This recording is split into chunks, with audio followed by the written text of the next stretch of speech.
All right, from the studios of CBS Sports Radio and WFAN in New York City, this is Talkin' Sports with Tim Schulze. Hello, everyone, and welcome aboard. We're getting into the dog days of summer here, but there still are a number of big topics that we can get into. NFL training camps just a couple weeks away. Giants and Jets looking to rebound after a couple of off seasons.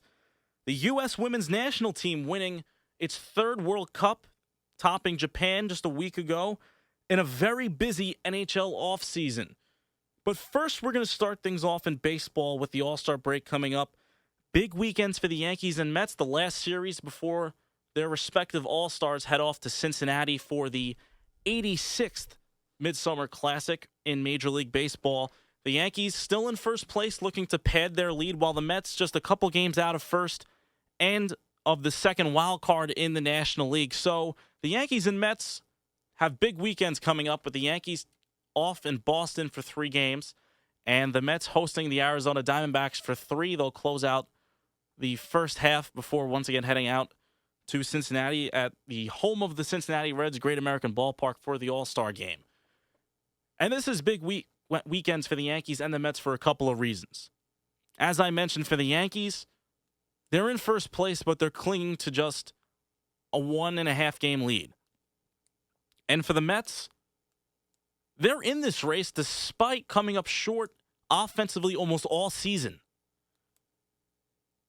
For the Yankees, do you make a trade? Do you need to make a trade? Do you need another starting pitcher or a bat for the lineup? And for the Mets, when do you finally pull the trigger on a deal? As we've seen so much restraint from Sandy Alderson the last couple of years.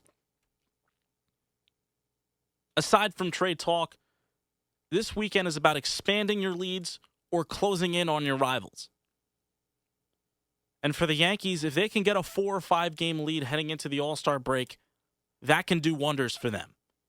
And for the Mets, if they can win a series this weekend against a team that's also in a wild card race in the Arizona Diamondbacks, believe it or not, can you creep closer to the Nationals, to the Pirates for that second wild card? Can you gain ground on the Chicago Cubs, the San Francisco Giants? Teams that you still have to play in pursuit of that second wild card. And as bad as the Mets have looked this year, and as streaky as the Yankees have been this year, they're right in the thick of things.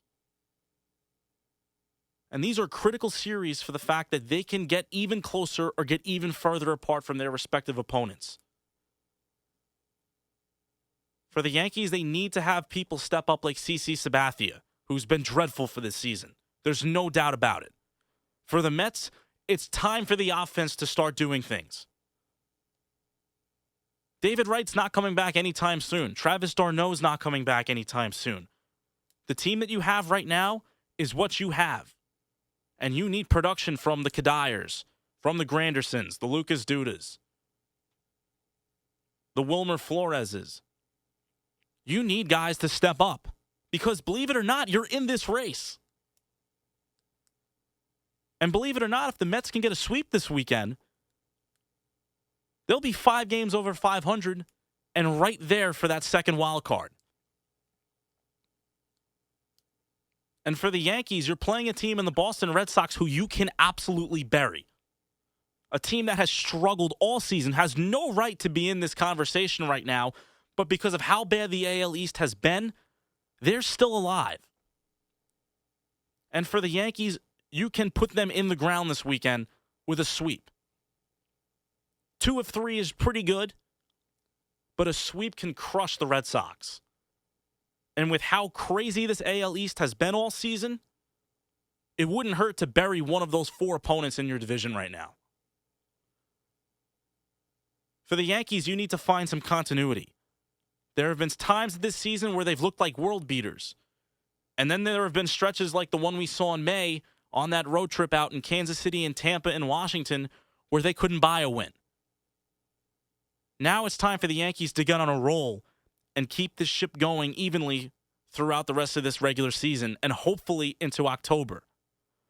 And for the Mets, it's been talked about that this was going to be the year. This is going to be the year that we'll be back in the playoffs, that they'll be a contender fighting their way through October. And for the first time since 2006, despite everything that's gone wrong, there is hope for this team to get into the playoffs. And now it's time for them to make that move. But they're going to need some help. They're going to have to make a trade. And all the restraint that you've seen from Sandy Alderson on the trade routes has got to change. With the pitching that the Mets have, if they can get into October, they are a very scary team. Heck, if I'm any National League team, I don't want anything to do with the Mets in October because of that pitching staff. You saw it with the Kansas City Royals last year. Dead last in the American League in offense, and runs scored, and home runs. They made a run. They were one win away, 90 feet away, from tying Game 7 of the World Series. And I'm not comparing the Mets to the Royals, but I'm making the point that any team with how baseball is set up nowadays can make a run. And if the Mets don't make a trade right now to set themselves up for the playoffs or make a run at the playoffs, then they might be losing out on their best opportunity for a couple of years. Yes, they're going to have a lot of talent moving forward. They're going to have the young pitching.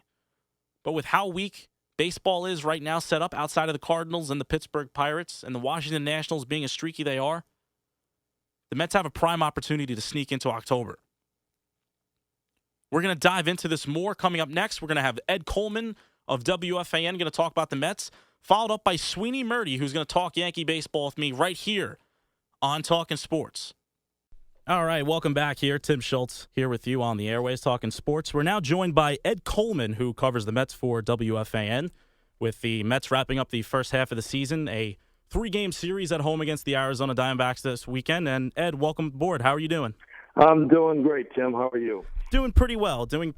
And the Mets right now are doing well and not so well in a couple of different categories. They came back from a 6-game road trip where there was some skepticism going into the trip out to L.A. and San Fran, and they went out and they won 4 of 6, and now they come home. But with the bad news this afternoon of Steven Matz going down, they got some of that bad news today, and Steven Matz goes on the DL with that lat injury. And Ed, is this really going to be just a 3-week injury, or do we foresee an even longer injury similar to what we've seen with David Wright and, among others, Travis d'Arnaud?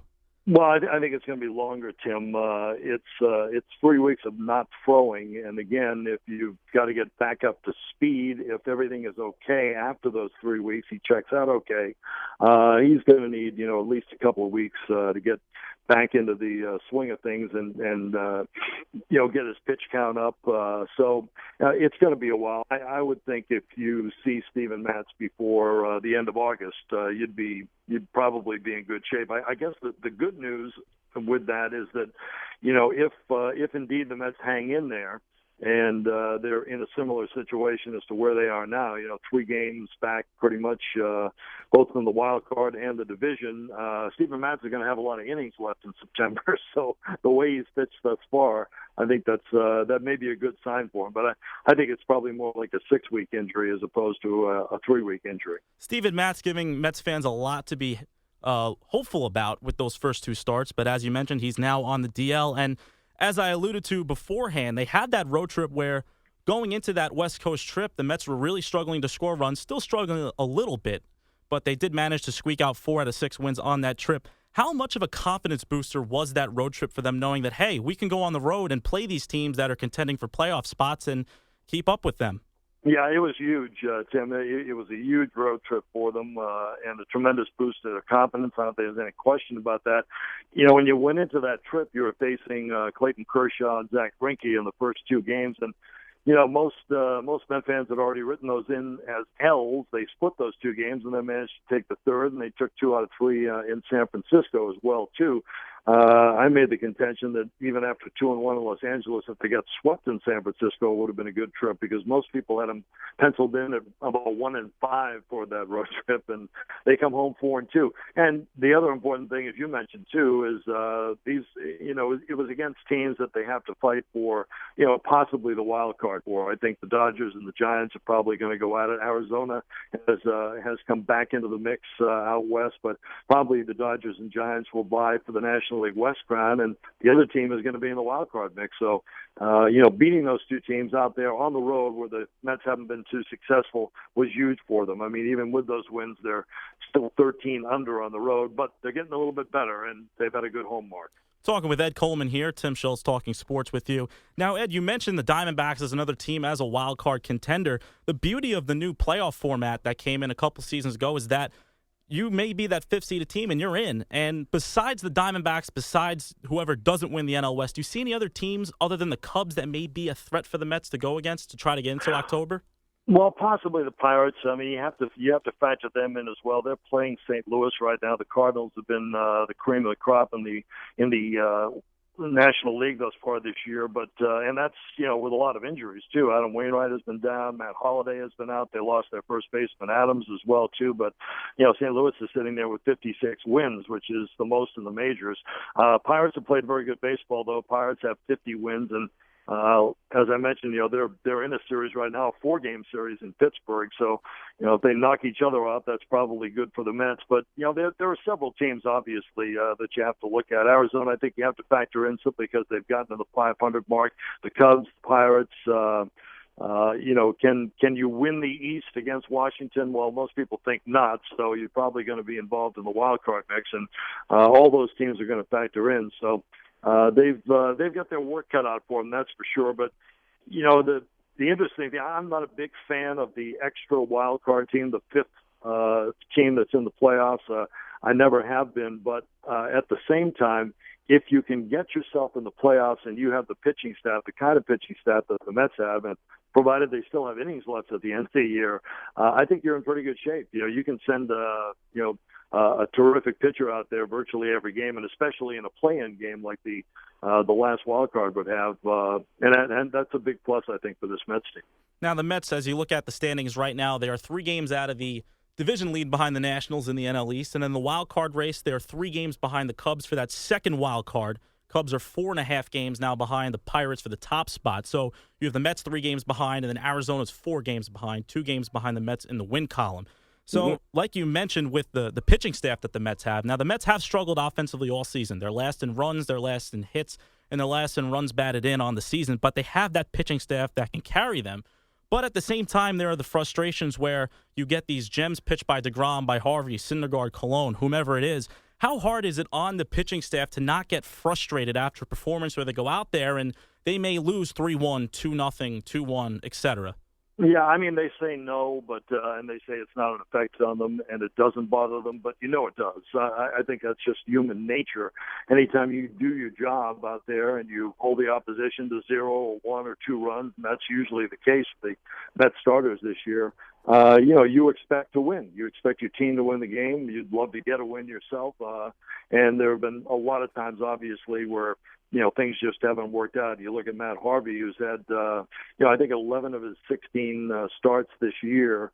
He's given up 3 runs or less, and in half of those 11, 6 of the 11, a little bit more than half, he hasn't given up a run. But, his record doesn't indicate how well he's pitched this year. And you can go down the line. There are, other starters, obviously, in this rotation that feel the same way. But I think what you look at, too, offensively is maybe a resurgence in the second half for guys like Lucas Duda and also Michael Kadire. Kadire's always been a very consistent player, and he's had nowhere near the first half that everyone expected him to. He's banged up a little bit, but Duda's been in the throes of a woeful slump, and hopefully he snaps out of things as well. So that's what the Mets are hoping for, that things get back to the mean a little bit and things correct themselves a little bit offensively. And if that's the case and the pitching holds strong, then they're in pretty good shape. With that subpar offense, as you've talked about, Lucas Duda not having a great season, Curtis Granderson's done his job. He's given you what you expect, some power, but at the same time, strikeouts. It's been a lot of clamor for a trade from fans and the media alike. Do you see a trade happening for the Mets come July 31st, that is? And there's been speculation even today that they were talking with Milwaukee about a Gene Segura or an Aramis Ramirez. If there is a trade of any sort, is that the type of trade you expect, or do you expect an even bigger trade? Because at the same time, the Mets are pretty reluctant to include any of their young pitching in a trade. Yeah, I think anytime you're talking about a big trade and a big name, it's usually going to involve one of the top pitchers, and they're not going to trade actually any of the six, and that includes Matz, who's sidelined right now.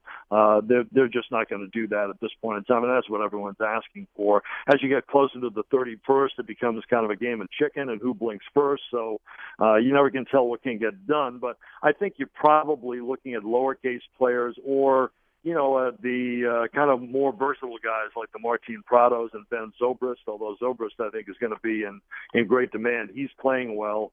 Oakland seems to be falling out of it, and there are a lot of teams that could use his bat. Mets being one of them, as a matter of fact. But I think that, you also have to look, too. Everyone has, clamored for, well, we have to get an outfielder because, the outfield isn't producing the way you like. But, I don't think that Kadire, if healthy, is going to be sitting an awful lot. Neither is Granderson. Neither is Juan Lagares. That's why I say the best guy to get is probably a more versatile guy who can play infield and outfield, and you can spot him, around at several different positions. You also have to include David Wright coming back. He wants to come back, and I think he will at some point in time. When, I have no idea, but I think he's going to probably factor into the mix in the second half, too. Now, when you add in a David Wright and a Travis d'Arnaud, if and when they come back from their injuries, you're going to immediately get some sort of impact in the lineup right there with those two players. But another spot on the team where you have to wonder is the bullpen. Are they satisfied with that current group right now with Jerry Familia and all the relievers that set him up, or could you see maybe a minor trade there for another lefty with Jerry Blevins still out with that broken arm and Alex Torres struggling a little bit there? I think that Blevins is probably coming along a little bit slower than they had hoped or anticipated. So there's a possibility there. It depends when they get a target date for Blevins coming back. But in answer to your question, I think that you can always look for a veteran guy in the bullpen to help you out. I think that would be a big plus. There's no question. Familia is going to be your closer.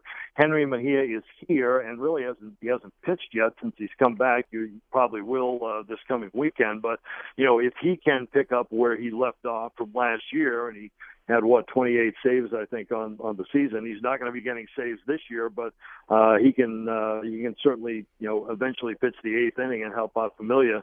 If he's on his game in the second half, that's a big addition right there. Would they look for veteran help? I think they would, but they're not going to give away a lot to get that guy. I think they feel with Mejia and some of the other people, if Arnell can get that fastball up a little bit, that they might have enough here. And also some arms from down in the minor leagues, too, to help them in September. Trade or no trade after the All-Star break, the Mets are going to have their hands full coming out of that break. They have a pretty tough stretch starting out. You have the Dodgers, you have the Cardinals, and you have the Nationals out of the break. That big road trip starting in St. Louis, and then they followed it up with the Nationals.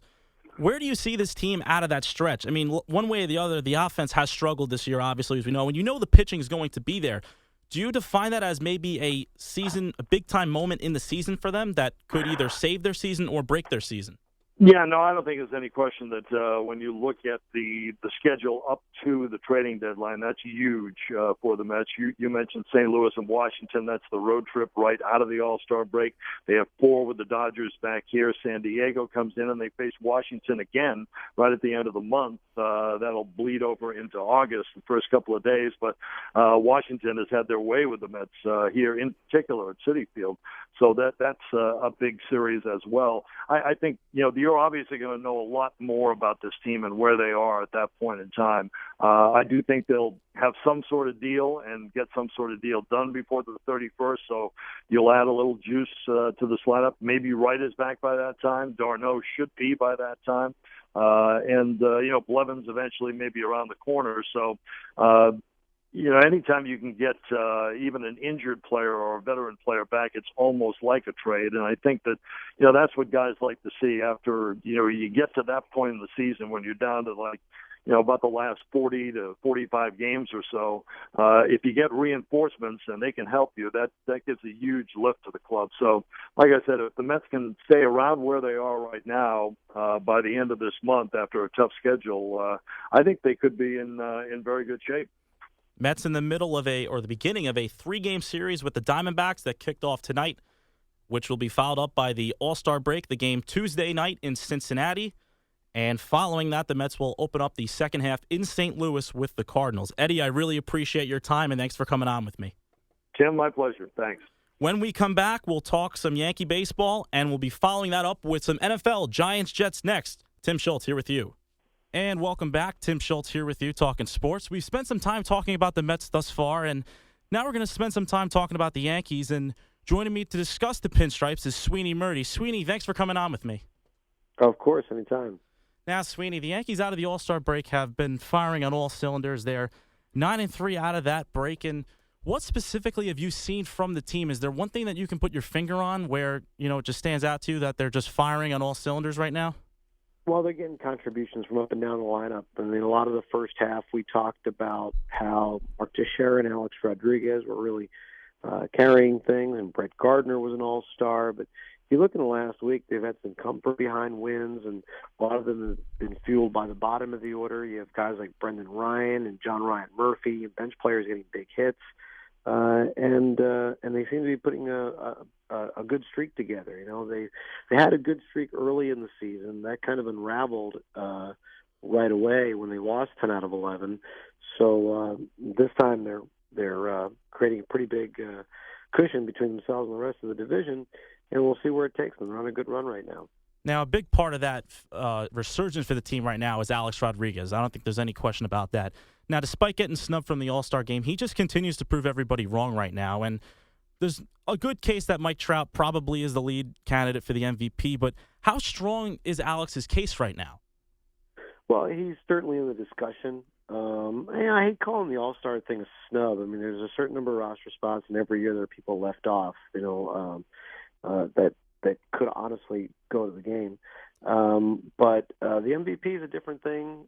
It's, you're right. Trout's having an incredible season, and the Angels are right in the thick of the playoff race. Alex Rodriguez will get some consideration if he keeps up this pace. It's I mentioned this the other day, that if you had mentioned before the season that you'd sign up for 24 home runs from Alex Rodriguez. Well, he has that now. It's not the end of July yet, so there's still room to go here. He needs to produce more for this team. He definitely changes the lineup. It's really incredible to watch the way pitchers go after the Yankee lineup when he's in it and when he's not. And you've seen the difference from the last couple of years. He's certainly in the discussion, no doubt. Talking with Sweeny Murti here, talking sports. Tim Schultz here with you. Now, Sweeny, along with A-Rod, is Mark Teixeira having a resurgent season after missing the majority of the 2013 season. Last year, he had the slow season with the .216 batting average. In your opinion, which is more surprising? Is it A-Rod's big season coming back from the suspension, or is it Mark Teixeira now returning to form? Well, I would say A-Rod, because he had missed so much time that you really had no idea what to expect. Physically, there were issues too. Teixeira, you saw last year, he had 17 home runs in the first half of the season, and then he wore down because of the wrist injury. There wasn't enough strength in the wrist to carry it through the season. So in the beginning of the year, when he talked about being stronger and healthier again, you saw some of it last year. Honestly, the batting average hasn't gone up a whole lot, and people aren't really talking about it anymore. People talked about his batting average, but when you're hitting home runs and driving in runs, and the team's winning games, that kind of thing goes away. Now, Sweeny, the offense has been firing in every area. You've seen big performances from Didi Gregorius on this road trip. Chase Headley seems to be coming around. But on the other side, the pitching has still been a little shaky. Masahiro Tanaka was not quite on last night. Michael Pineda struggled a little bit the last couple of months. How imperative is it for Brian Cashman to go out and look for some sort of a starting pitcher here with the trade deadline coming up tomorrow afternoon? I don't even think some sort of, so David Price is out there, and if the Yankees can manage to get a deal for him without giving up their top prospects, that's a difference maker. Just a pitcher doesn't really make much of a difference. Tanaka and Pineda are guys who, when they're at their best, they pitch like the type of 1 and 2 that can win you playoff series and take you far into the postseason.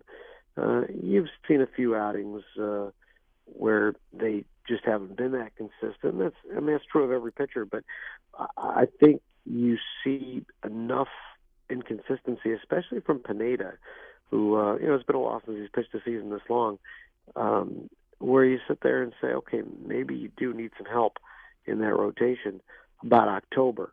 The Yankees are dealing from a strength right now because they're in front, and they do have a healthy lead. But you've seen the Yankees last couple of years try to fortify teams that were barely on the fringe of the playoff race with deals.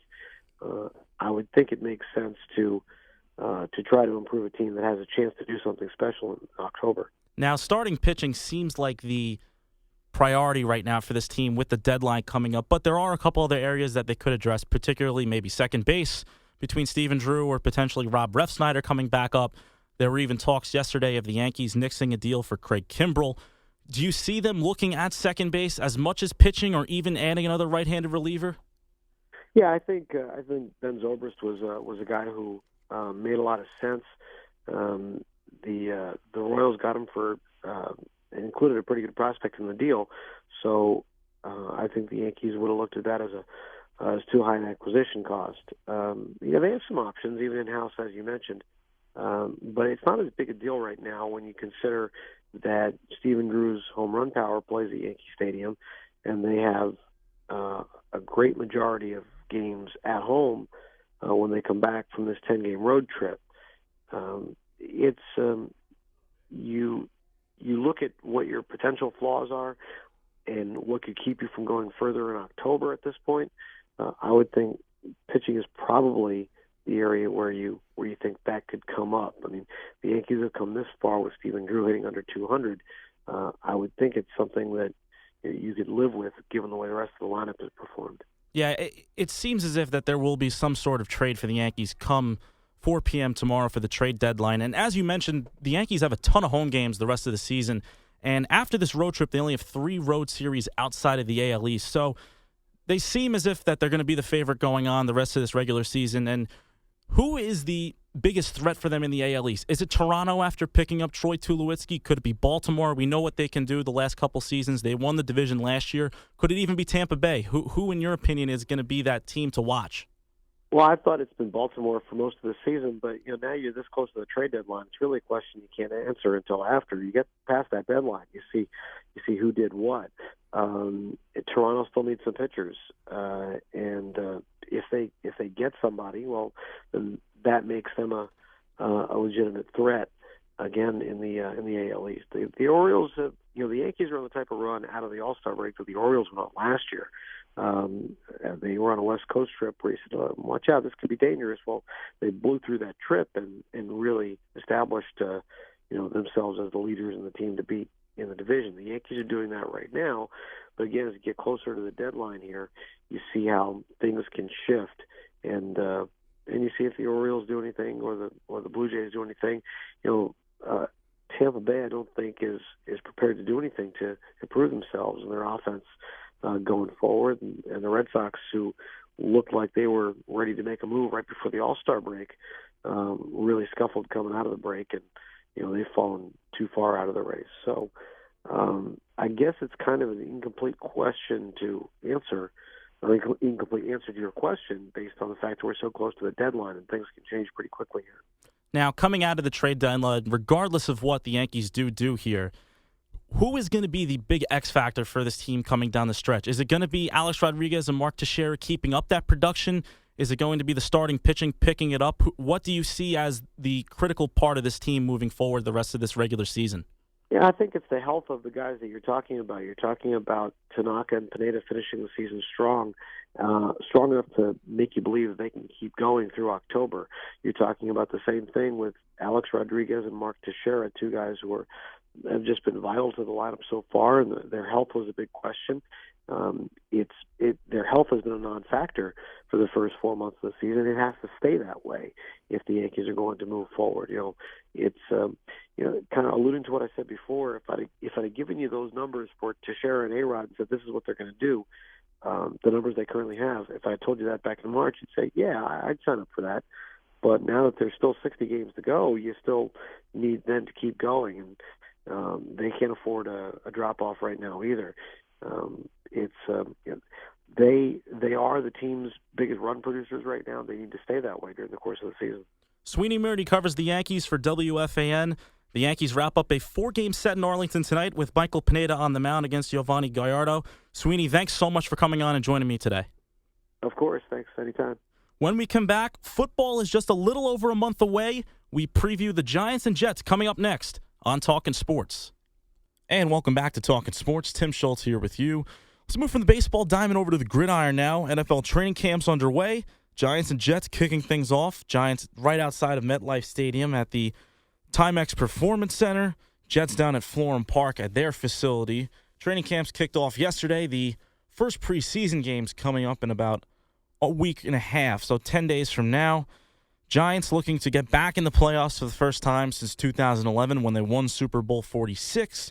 Jets looking to get back to the postseason for the first time since losing the AFC Championship game in 2010 to the Pittsburgh Steelers. So the Jets with a 4-year drought looking to end that this year.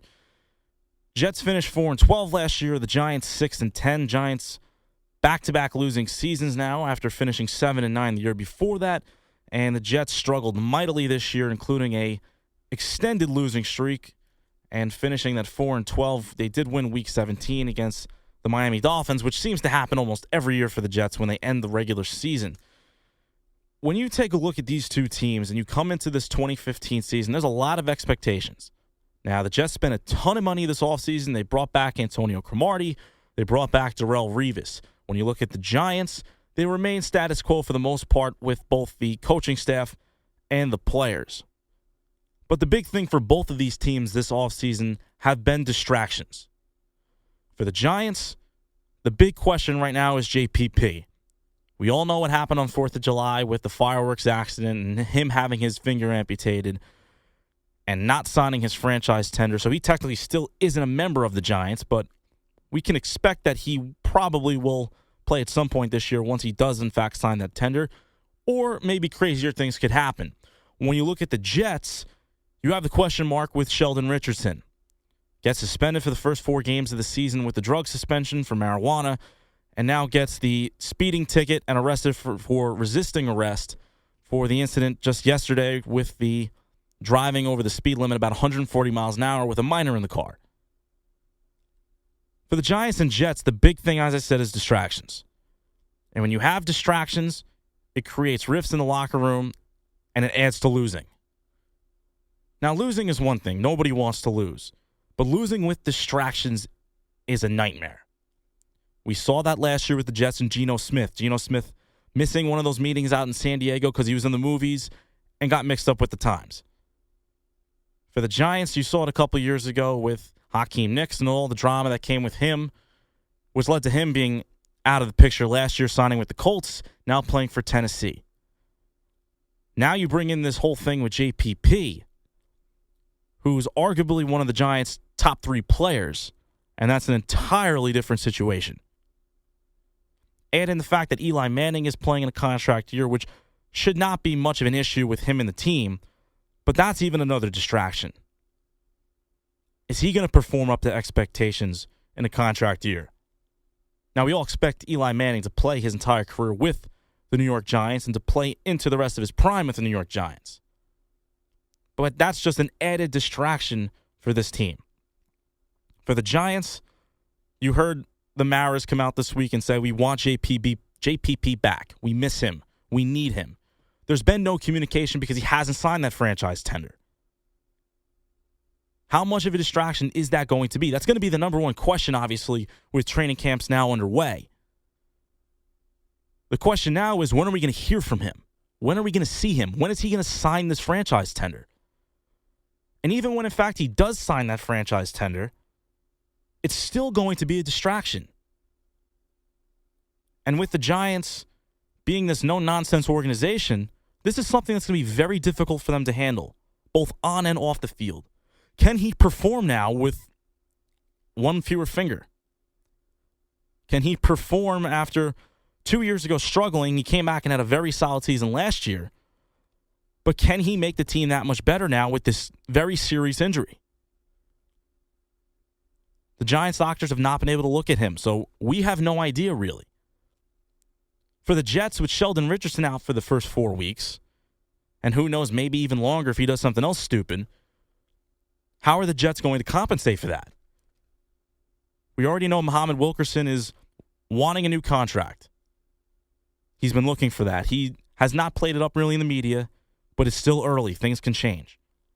How does he use that now as leverage going into this season, knowing that, hey, we're missing one of our other key cogs in this defensive line. They really need me. So this puts the Jets in a big spot here as another added distraction. And with another added distraction in Geno Smith, where you never know where you're going to get, it puts the Jets in a tough spot. For the Giants and Jets, the way they handle these distractions is going to be very interesting. To put it simply, they pretty much have to just embrace these distractions and not let them actually be distractions. You have to look at these as speed bumps that you can get over.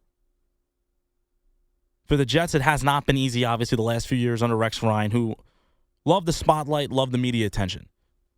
The Giants, on the other hand, try to stay out of the spotlight. But when you have something like this happen to one of your franchise players, it's pretty hard to resist. And when the Giants and Jets get things going in training camp and when these issues do come up, it's going to be very interesting to watch.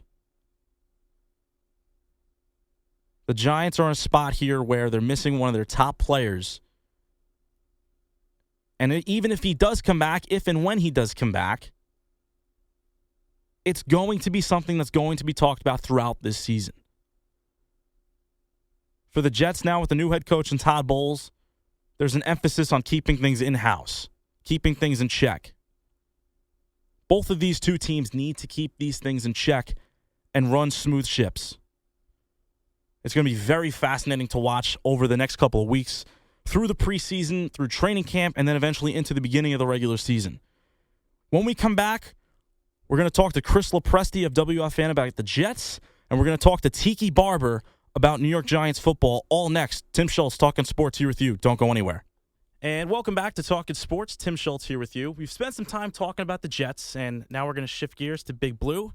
And I'm happy to bring in Tiki Barber, former All-Pro running back for the New York Giants. Tiki, great to have you. Welcome aboard. I'm glad to be aboard. All right, Tiki. Well, to start things off, the Giants have struggled the last few years. They've missed the playoffs 5 of the last 6 seasons, despite winning the Super Bowl back in 2011. Boomer bust, right? Oh, man. I mean, they had a rough season last year, had a big thing with Odell Beckham going. Is there a greater sense of urgency right now with the Giants? I think there is a great sense of urgency because I don't want to say guys' jobs are on the line, particularly Coach Coughlin and Eli still looking for that extension in his 33rd year, 33-year-old year season. And he's been so phenomenal. You'd hate to get into a situation where he doesn't finish his career with the New York Giants, as we've seen some of these older quarterbacks, even Joe Montana, one of the greatest of all time, finish his career somewhere else. So I think there is a sense of urgency to win, but it's mixed with this sense of rebuild at the same time. I mean, they're very young in a lot of places. And you mentioned Odell Beckham Jr., who burst onto the scene in an unbelievable fashion after missing the first few games of the season, wins Rookie of the Year. And now we know that the talent is there. It's just a matter of putting it all together. And that's the real challenge on Coach Coughlin and his offensive and defensive staff. Now, you mentioned Eli with, it's going into this contract year now. He's going to play out the year, it sounds like. Last year, despite the team not playing well, he had a pretty solid season. He cut down his interceptions, cut him in half, essentially. Do you see him now with another year under McAdoo as the offensive coordinator? Is this more of a now, okay, we're used to the system, now it's apply everything and go? Yeah, I think it is. It's been an interesting evolution for Eli. Obviously, I was there at the beginning when he had his struggles and, he was evolving into the quarterback that he would become, but it was very run-heavy. It was based on the old school Northeast, what Rex Ryan likes to say, the ground and pound, and then let's do a lot of play action.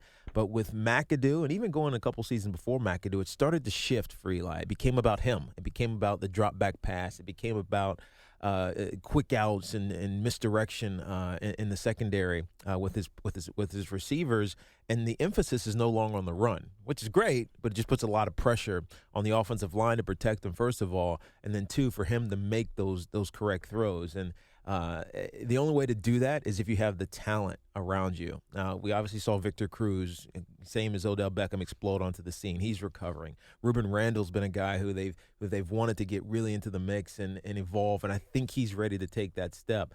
But with Eli, you know that he's going to give you great deep balls. The decision making is the thing that you worry about, and that only becomes an issue when he doesn't get pass protection. So just like in the running days, it was all about the offensive line. Now that they're in a pass kind of first offense, it still is about the offensive line being able to protect Eli, because when he's in clean pockets, he's as good as anyone in the league. When he has muddy and clouded pockets, he's sometimes as bad as anyone in the league. You mentioned the offensive line, and they've been a focal point of not playing well the last couple of years. Yeah. Are they that much better? They took Eric Flowers in the first round. Well, I don't know if it's about better, because I think any group of guys, if they're together and understand each other and can work as a unit, more so than I think any position in the National Football League, more so than the linebacking core or the defensive line or even the secondary to an extent. Those five guys have to be on the same page. They have to know what this guy's going to do on this specific situation. If this linebacker plus is over, how are we combo blocking up? If you don't have that and it's kind of guesswork on game day, you get screwed. And so that side of it is what I worry about. It's not about the talent or the individuals. It's more about, can they all work together? And I think with another year, even though they have some injuries, and it looks like Eric Flowers, who's a first-round pick, may have to step in right away and contribute, that's still one of the big question marks. I think they'll be better, but again, I don't know until they start hitting for real, and that's not going to happen for a couple of weeks into training camp. Now, if the offensive line performs up to expectations, you could make a case they have one of the best offenses in the NFL. Without a doubt, especially if Victor Cruz gets healthy. They have one of the most explosive offenses in the NFL, just in their receiving core. And if Andre Williams, who was one of those rare 2000 college rushers, can come to form and pick up the speed and understand the intricacies of running the ball in the National Football League, they could have one of the top skill position groups in the league as well. But again, it's still a lot of question marks with health and age, mostly youth, that still have to be answered. But it's exciting. I mean, for I think the first time in a while, it feels really since the Super Bowl, you feel excited to go into this season because the questions are still there, but they seem like they're answered to an extent. Now, you mentioned the weapons, Andre Williams. They brought in Shane Vereen. Mm-hmm. They're much deeper now at running back. They have some insurance with Rashad Jennings, who's injury-prone, obviously. The focal point, obviously, weapons-wise, is Odell Beckham, like I mentioned. Does he have a ceiling? I would say yes, but I can't say yes because it used to be that a guy like Odell Beckham, he was a slot guy only, right? And he wasn't a stretch-the-field guy. But then you see the success of Antonio Brown in Pittsburgh, who is kind of the same, not nearly as athletic. But Antonio Brown is a guy you put on the outside. He can literally run by you and catch deep balls that way, or you can stick him in the slot and run routes and be successful in that regard as well. And Odell Beckham is exactly like him, only more athletic. And so the ceiling is only there because of a size disadvantage. But given how he jumps and given how he makes plays on the ball, the sky is the limit. I mean, he led all rookie receivers, and he missed 6 games. So just imagine what he's going to do with a full slate, even if defenses try to double and push covers over top of him. That's why it's so important to get Victor Cruz back and have Ruben Randall continue to develop and some of these other guys. A kid, I forget, Corey Washington. We saw some great things out of him last preseason. Now, he didn't get a lot of burn in the regular season, but he's got height. And if you get a guy like that in the red zone with a combination of Victor Cruz and a solid running game and Odell Beckham, I don't know how you stop them. Yeah, this certainly seems like it's the strongest wide receivers corps that they have for a while. Now, defensively, this team has not performed up to expectations last year. And a big focal point among people surrounding the Giants is restoring that defensive tradition. Oh, yeah. Do you think they have that talent right now to do that? It starts on the D-line, and we all know what's happening with the D-line with JPP. He's not in communication with the team right now, which is odd. He hasn't signed his tender, which pays him, $14 or so million a year, maybe a little bit more than that. Is that something that happens often in the NFL with the communication aspect? No, and I think the only reason it's happening is because of the circumstances around the 4th of July, where he broke his thumb in multiple places and obviously blew off one of his fingers. And he doesn't want to come back, and we've heard this from his camp. He doesn't want to come back until he's fully healthy and sign that tender, and he doesn't want to be put on the non-football injury list, which is very similar to the PUP list, which we've heard about, but you just don't get paid. And so there's an interesting dynamic, a little drama going on behind the scenes as they both the team and JPP try to position what's best for each one of them individually. We know that the Giants need them. The Giants, when they've had great success, when they've won their Super Bowls, it's been about a defensive line that's been dominant, that creates pressure on the quarterback, that forces turnovers, that can be stout in specific situations around the goal line or big plays in late in the games. And without I guess now he's your veteran guy, your veteran leader, fully accounted for, there's questions. And their secondary is young as well. We get the kid Landon Collins, who I expect great things from. Prince Amukamara, hopefully he stays healthy for the season. You believe that the talent is there. It's not dissimilar to the offense, but they need that veteran leader that they're still trying to find, still trying to, I guess, get solidly into camp this year, which actually started this week. Now, you said that veteran leader. That was going to be my next point. And Antrarol is now gone. He's in Chicago. Who do you see being that guy to step up? Is it a Prince Amukamara, Dominique Rodgers-Cromartie? Who do you see that being? It's got to be a DRC, or it's got to be Prince in the secondary, unless JPP obviously gets back into camp and then he takes that role. The kid Kennard, the linebacker, even though he's young, he had a great impact last year, being forced into play. And so he's a kid that I can see stepping into that role. It may take some time during the season, but if he starts making plays and starts being accountable week in and week out, then guys will gravitate to him. But it's sorely needed on defense. Michael Strahan played that role during my years and in the first Super Bowl in 2007. And you kept seeing that every single year that they would have success. They need it because there's going to be times when it gets tough, when guys are going to get down, when it's going to seem like things are lost, and you need that person to pick you up. Defensively, the Giants are still searching for that one. Offensively and defensively, it's going to have a different feel this year. As constructed right now, do you think the Giants have the pieces to be a playoff team? Oh, yeah. They definitely have the pieces, and I think that the NFC East is the most compelling and could be the most competitive division in the NFL because all the teams have something to be excited about. Obviously, the Cowboys were a surprise last year, but we know that their all offensive line is stout. Tony Romo, as much flack as he gets, is actually a really damn good quarterback. And with Des Bryant signing his deal, he's going to be excited to prove that. In Washington, there's tons of questions about the quarterback and the relationship with the quarterback with the team, the head coach, and Jay Gruden, who openly criticized him last year, which you never see. But if he returns to what we saw as a rookie in any capacity, it could be an exciting offense. And then obviously the Philadelphia Eagles and Chip Kelly's system first programming that relies on speed and a number of plays and possessions. Things of that nature. He had a tumultuous offseason as well, but if it works, it could be very interesting. So I think all of the teams in the East have a chance to win the division, and the Giants are certainly one of them. Who do you have probably as the preseason pick right now? Is it too early? Because obviously a lot can still happen with camp. I think you have to go with the Cowboys. A lot of people will make a lot out of losing DeMarco Murray, but just from experience, when you have a stout offensive line, I mean stout, three of those guys are all pro, not just Pro Bowl. Three of them are all pro. You can plug in a guy and get pretty good production. You might not get the 1,800 yards that DeMarco Murray had last year, but I think collectively as a unit, you'll still have a strong run game, and Tony Romo will benefit from that. Tiki Barber, he co-hosts Tiki and Tierney weekdays on CBS Sports Radio, 9 to 12 Eastern. Tiki, thank you so much for joining me this morning. I really appreciate you coming on. My pleasure. Good luck, man. When we come back, we're going to talk to Chris Lopresti about the Jets, so don't go anywhere. Tim Schulze here, Talkin' Sports with you. And welcome back to Talkin' Sports. Tim Schulze here with you. And we Now bring in Chris Lopresti, the Jets beat reporter for WFAN. Chris, how's it going? It's going great, Tim. Thanks for having me. Pleasure to be with you. Good to have you aboard. Now, it's been a pretty slow offseason, but the Jets have had a ton of changes to personnel and players on the team and whatnot.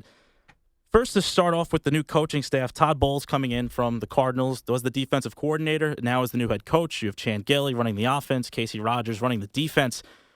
What differences so far have been talked about with the players and the coaching staff alike? Well, I think just from a philosophy and an environment feel, it's more of a buttoned-up atmosphere. Having a chance to be around the Rex Ryan regime the last couple of years, as anyone knows who's paid attention to Rex Ryan, it's much more of that sort of, fraternity, brotherhood type feel, a lot of laughs, a lot of jokes, messing around. With Bowles, it seems to be much more business. He's straightforward. He's not cracking jokes in his press conferences. Not to say he's a, hard ass, so to speak, or anything, or a bad guy.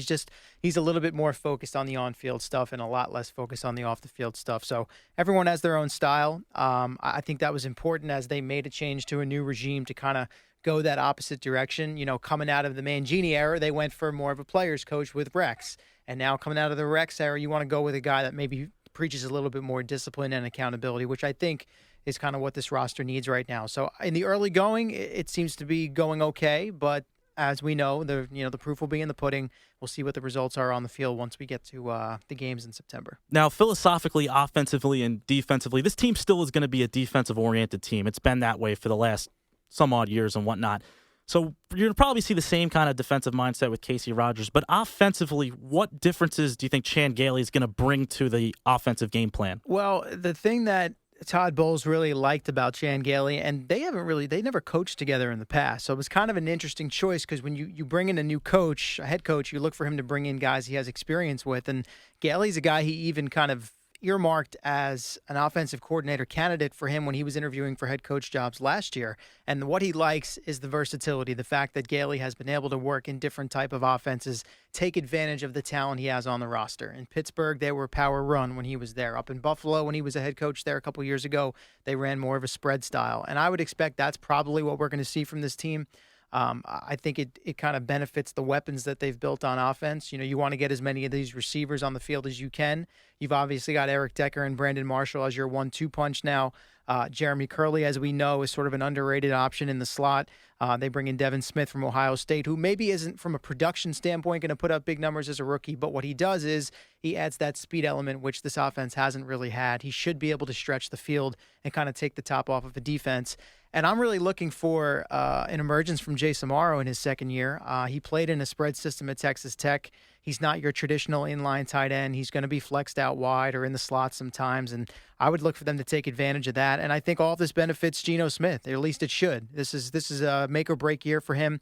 They've given him the weapons. They're going to put him in a system that is similar to what he did at West Virginia, where he had a lot of success statistically. So no more built-in excuses for him in year 3. The turnovers need to come down, the consistency needs to be better, and the production needs to increase, because you mentioned the defense is kind of the unit you're relying on. So as long as the offense can stay out of its own way and not have those critical errors and maybe be a little bit more productive in the red zone, it should put themselves in a position to be a pretty competitive team. Talk with Chris Lopresti. He covers the Jets for WFAN, and you mentioned all the weapons now that they've brought in. You bring in Brandon Marshall, you draft Devin Smith, you have a much deeper wide receiver group, and then with the running backs, you have Chris Ivory, you bring in Zach Stacy, so much deeper there.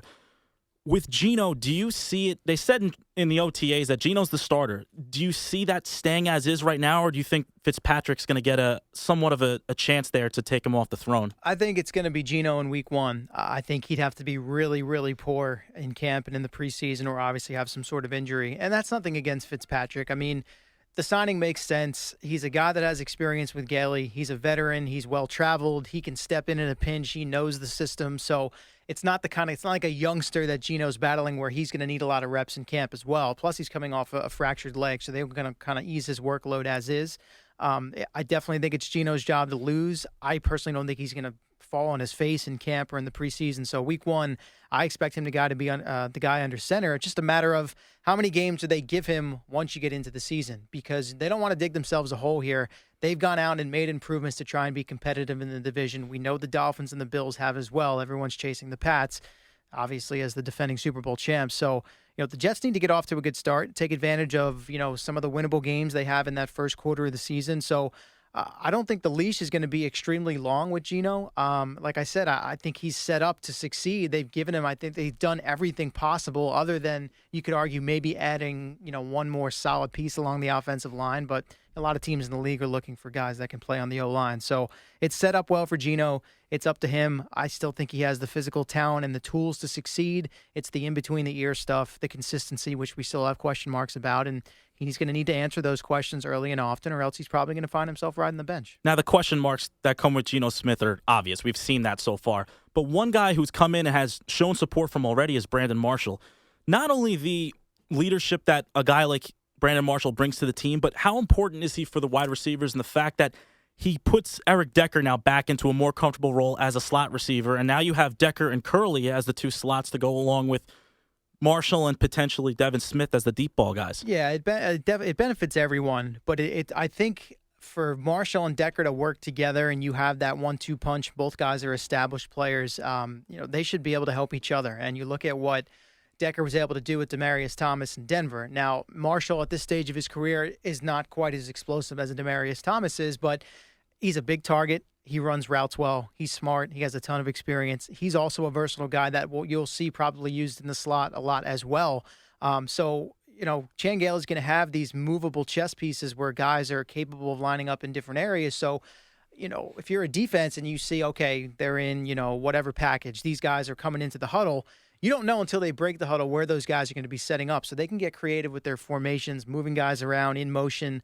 You can have Amaro coming out of the backfield. They don't really have that running back that's the pass-catching threat, but in terms of the crop of receivers, and you mix in Amaro and even Jeff Cumberland at the tight end position, there's a lot of versatility there. So there's no question when you bring in a Marshall and you kind of put him at the top, it's obviously going to increase your depth. And a guy like Decker, who I thought, you look at his numbers and he had some big games towards the end of the year. People had question marks. Is he going to be as productive? He missed a couple games with injuries. You average his numbers out over the course of a full 16 games. I thought he handled himself pretty well in year one.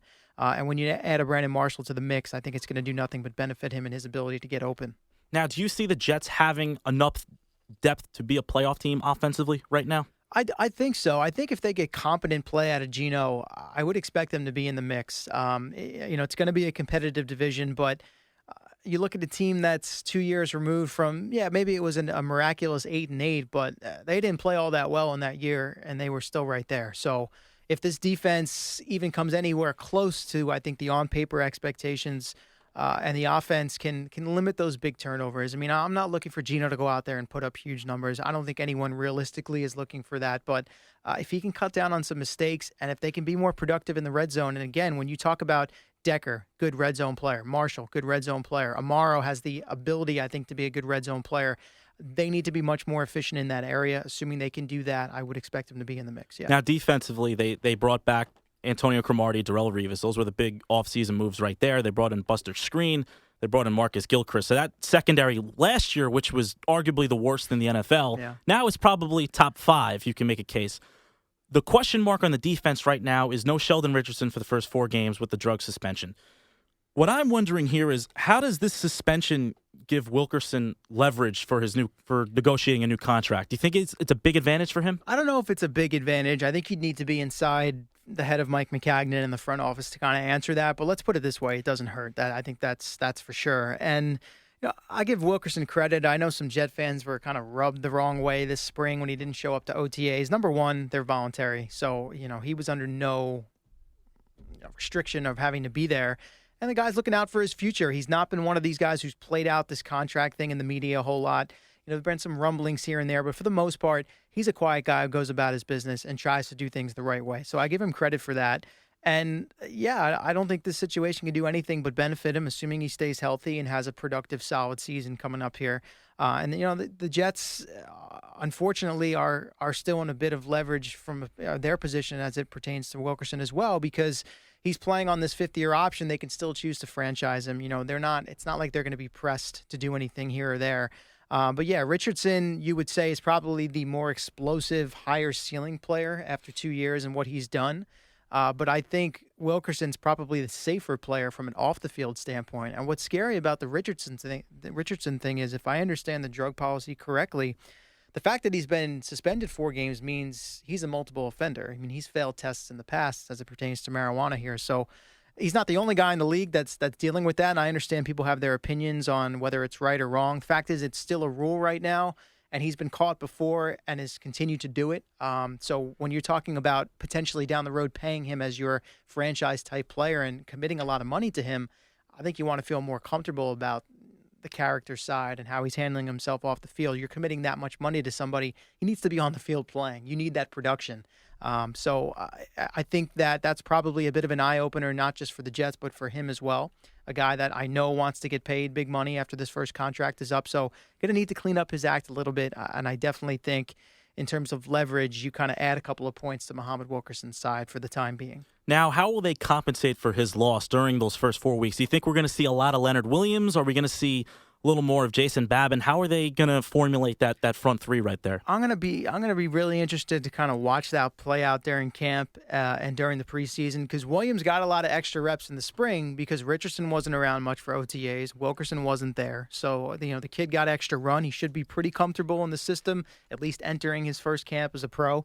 The one difference I think you've seen between the last couple years with the way Rex Ryan and John Idzik shaped the roster versus how Bowles and McCagnon are working together is they've brought in a lot of players that have experience. It's not a lot of young, unproven players. So on the defensive front, you're talking about Stephen Bowen, a Kevin Vickerson. They have a couple guys at the linebacker spot that have experience. So I don't know that they're going to want to throw Leonard Williams right into the deep end and make him a 3-down player off the bat. Maybe they do. Maybe he's ready for that. We've heard nothing but great things about his potential. But they do have some veteran players, some guys that have experience under Bowles in his system. So I would think at the offset, you might see some more of those vets taking some of the reps that Richardson would get. They'll probably mix Williams in here and there, maybe in some packages, some pass rushing situations. But I'd be surprised if right off the bat he's an every down player for them. What do you see being the biggest storyline for the team when camp breaks in August? Is it the Sheldon Richardson suspension? Is it Muhammad Wilkerson holding out for a contract potentially? What do you see that being? I think it's still going to be a quarterback, and I think it's going to be Geno. And not that there's really a battle there, or that like we said earlier, I expect him to be the guy. But I think all eyes are going to be on him.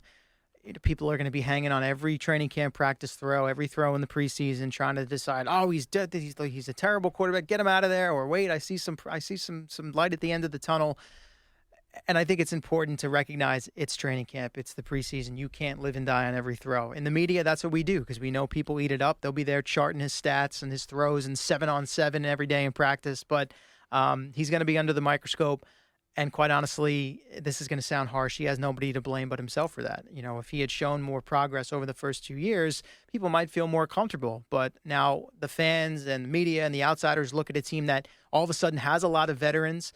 They've put themselves from a roster standpoint in a win-now situation. When you bring in a Darrelle Revis and an Antonio Cromartie, who are now both in their 30s, and you remake your roster that way and you add Marshall, they're ready to strike now. The question is, can the quarterback not fall on his face to put them in a position to win those games? So I think Geno's handled all this pretty well, but if you put him on a lie detector test, there's a lot of pressure on him and there's a lot of weight on his shoulders. He needs to produce or else it's going to get ugly. Jets looking to make the playoffs for the first time since 2011. That's Chris Lopresti. He covers the Jets for WFAN. Chris, thanks so much for joining me today. My pleasure, Tim. Anytime. When we come back, the NHL and Major League Baseball, could they be expanding?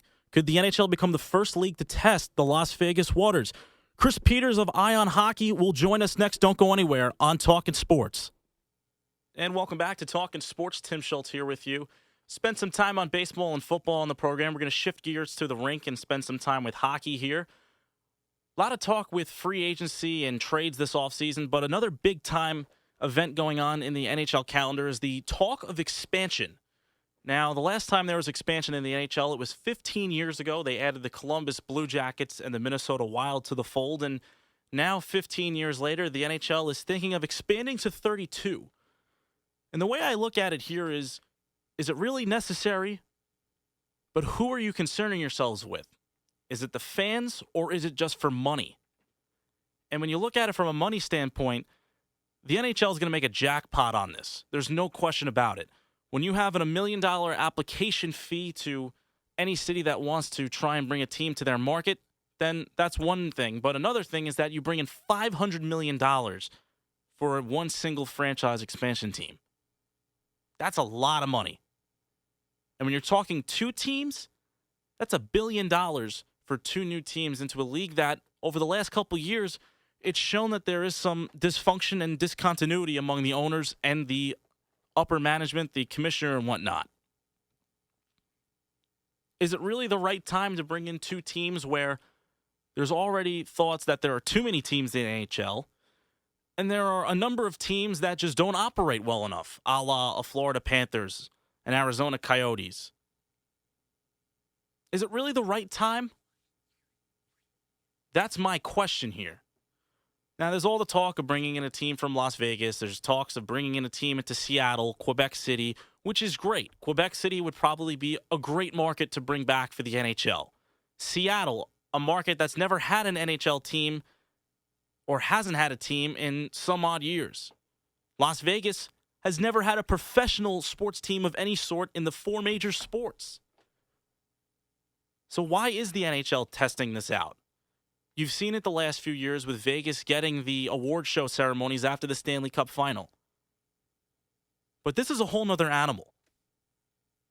You're bringing in a network or a market that has never had a professional sports team. That's a big question mark. And it's an even bigger question mark to look into Seattle, who hasn't had an NHL team since the early 20th century, and that doesn't have an arena set. So why are you going to, A, dilute the talent, B, bring in franchises into markets that may not work, and C, have teams that just probably won't compete for the next 5-6 years because they're going to be expansion teams? There's a lot to digest here for the NHL. And then on the other side of things with MLB, now with the news coming out yesterday that there are thoughts that Rob Manfred sees expansion coming in for baseball, that's a major head-scratcher. We've seen baseball really be successful for the last few years with 30 teams since 1998.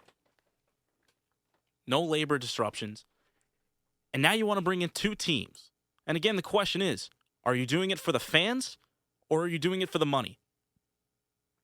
And that's a major question that you have to sit and think about if you're somebody who is living in a market that has a team, which is great, New York, Philly, wherever. It could be any market that has a team. Or if you're a prospective market, a Montreal, a San Antonio, a Charlotte, an Oklahoma City that wants a team, but can you really support it? There's a lot of question marks that go on with expansion in professional sports, whether it's baseball, hockey, whatever. The NFL may be going to London or Los Angeles. There's a lot of big-time question marks.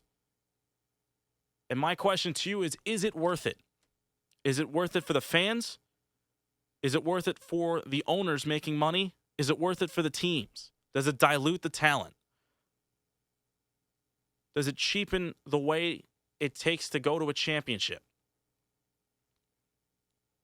For baseball, for the NHL, for the NFL, it's a major, major question mark. Is it really worth it? Well, we're going to find out more. We have Chris Peters coming up next to talk NHL expansion, and we'll get more into the MLB expansion coming up next on Talkin' Sports with Tim Schulze. And welcome back to Talkin' Sports. Tim Schulze here with you. And now joining us on the program is Chris Peters. He writes for CBSSports.com's Eye on Hockey. Chris, how you doing today? I'm doing well. How are you? Pretty good, Chris. And a big topic right now going on in the hockey world is the idea of expansion. We're currently at 30 teams in the NHL, looking to expand to 32. And Chris, basically to start things off, why is the NHL thinking about expanding the league after about 15 years of being stuck at 30 or holding at 30? Well, I guess if you ask the league the same question, they'll say the same thing every time. It's that their franchises have never been healthier. The league has never been healthier. Their partnerships have never been healthier. And the big thing is that they believe that they can get $500 million in an expansion fee, which is a much larger than projections even a few months ago. And the league basically thinks if they can get that $500 million from teams interested in forming a National Hockey League franchise in a new city, then they're going to do it because that money gets shared by all 30 teams currently in the league, and that's something that they are a little bit excited about. I guess owners love money, so that's pretty much the whole genesis of this. If you can make that $500 million or more in expansion fees, it's going to be a really interesting windfall and a lucrative windfall for the National Hockey League. Now, you mentioned the money right there with the $500 million application fee of $1 million and then making $500 million off of an expansion team. What are some of the other pluses and minuses that come with this? Because there's a lot of talk about maybe diluting the talent of the league and stuff like that. So what are your thoughts on that? Yeah, well, I think that is probably one of the primary concerns is, potentially diluting the talent pool. I personally don't see that as big of an issue. I think that their teams are only going to have to get smarter with how they build their rosters if you bring in 2 more teams.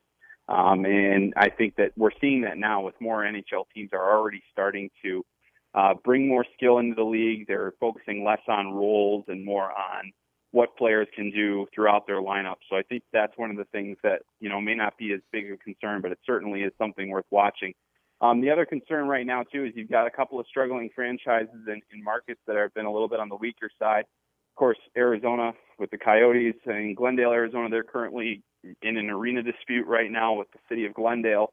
That is something that could potentially have a major impact on expansion if that's the team that ends up needing to be relocated. And then also a lot of people point to the Florida Panthers as a team that has continually struggled in attendance, in revenues. They have suffered some significant losses.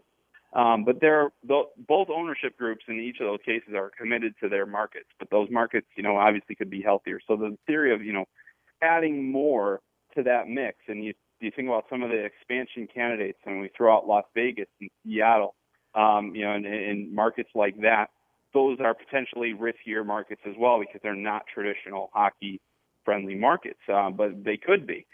We just don't know yet. So I think that the 2 main things that are, yes, diluting the talent pool in terms of the downside, and also are all the teams as healthy as the NHL says they are, and that's up for debate. But when it comes to positives, too, just real quick, I think that, obviously the money thing is huge for the owners. The opportunity to expand the league's footprint, I think that's a really high on the priority list, and why I think you're going to see much more focus put on markets in the U.S., particularly Las Vegas and Seattle, which are fairly decent-sized media markets as well for the NHL. Those are all positives for the league right now in why they're exploring this expansion opportunity. Now, you mentioned earlier in your comments on the existing teams potentially playing a factor into this, like the Coyotes, like the Panthers. Is there any chance we could see potentially 4 new markets in the NHL if they do, in fact, decide to expand or even relocate a couple teams? I think at most at this point we'll probably, maybe within the next 5 years we'll see 3 different markets, 2 by expansion and 1 potentially by relocation. And that very well could be the Coyotes very well could just move to Phoenix, and that would be the end of it. And that, that's not go back to Phoenix where they were before. The Panthers, there's been plenty of talk, but I just don't see them moving at this point. And I think it'd take a while for that to happen. There was a suggestion months ago that the NHL was going to try to expand by 4 teams. I guess we'll know more in August once the application process is over by the NHL. If they figure out, there are more markets than they even believe that we're interested, maybe they'll consider 4, but I just don't see them going beyond 2 at this point, and then with the potential of one relocation. So I just, it's very difficult. The NHL is very anti-relocation. It's not as big of a financial gain for them, and it's also harmful to existing fan bases, however small they may be. So that's one of the things that they'll try to avoid at all costs. We're talking with Chris Peters from CBSSports.com. He covers hockey for Ion Hockey for the website. Now, Chris, you mentioned Vegas and Seattle, those being probably the lead runners to get 2 expansion teams. Are there any other sleepers out there? Quebec City's been a lot of talk, but there's concern about having too many Eastern Conference teams. Kansas City was another one floated out there. Are there any other markets besides those 4 that have a shot? Well, I guess the one area that's continually interesting and there's a lot of debate about that is to put a second team in Toronto. And obviously, in the United States, I don't think many of us realize just how big Toronto is. It's a world city. It's a humongous city. They have the Maple Leafs there. Would a team be able to come in and kind of siphon off of their fan base or create new fans that haven't been there before or that aren't Maple Leafs fans? So that's one of the markets that has been floated. And I believe there is at least one ownership group that will put in an application for expansion.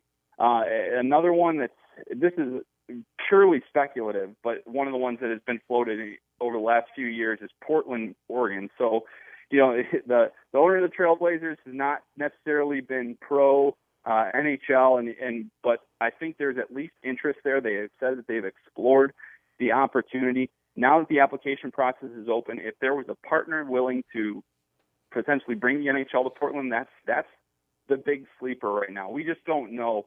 The public interest is not necessarily known as far as if that market wants an NHL team, but it is a relatively big media market, and it's one that could interest the NHL, particularly because there is no arena in Seattle right now where there is in Portland where they could share the arena with the Trailblazers. So a lot of options there, and that would probably be the big sleeper. But again, that's purely speculative on my part and the part of many of us in the hockey media that have kind of been floating them for years now.